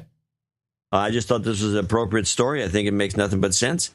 This is the SF probation officer. Okey-doke. A San Francisco youth probation officer is in big trouble tonight after allegedly leaving drugs and a gun behind after a family trip to Disneyland earlier this month. Investigators say that Robert Miner left a fanny pack in his Anaheim hotel room and inside a handgun and 45 grams of cocaine. Miner was arrested but has since been released to his home in Hercules. I hate it when that happens. Oh, yeah. Law enforcement at work. Yeah, I forgot my fanny pack. At play. 45 grams of coke and a handgun. 42. Oh, damn. I got shortchanged. That's enough to sell. All right, everybody. Thank you very much for tuning in once again to our little program here. Thank you for supporting us. And please remember that we need all the support we can get from you. All the support we can get from you. Indeed. And the show will be coming to... the War of 1812 is on. Yes. Remember, the War of the reenactment of the War of 1812. The reenactment of the War of 1812 is on. That's right. Nice. So I'll be leaving tomorrow and prepping from the United States of Gitmo Nation lowlands and bringing you all the news that I can from the continent. Coming to you from FEMA Region 6 here in the Crackpot Condo in the capital of the Drone Star State, Austin, Texas. In the morning, everybody, I'm Adam Hurry. And from northern Silicon Valley, I'm John C. Dvorak. We'll be back on Thursday right here on No Agenda. Adios, mofos.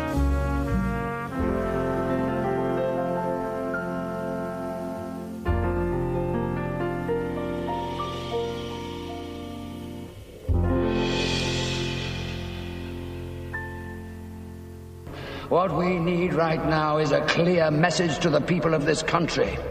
This message must be read in every newspaper, heard on every radio, seen on every television. I want this country to realize that we stand on the edge of oblivion. I want every man, woman, and child to understand how close we are to chaos. I want everyone to remember why they need us. Yes, citizen, you may return to your harpsichord. Boom, shakalaka, go right there.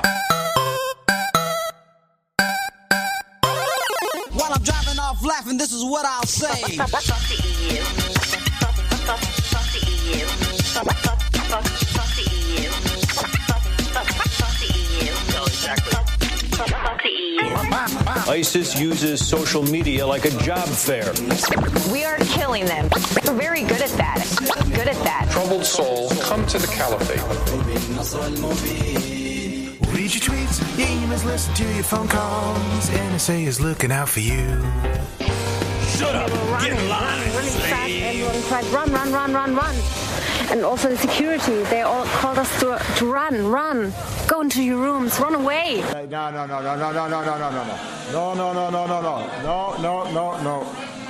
Hey.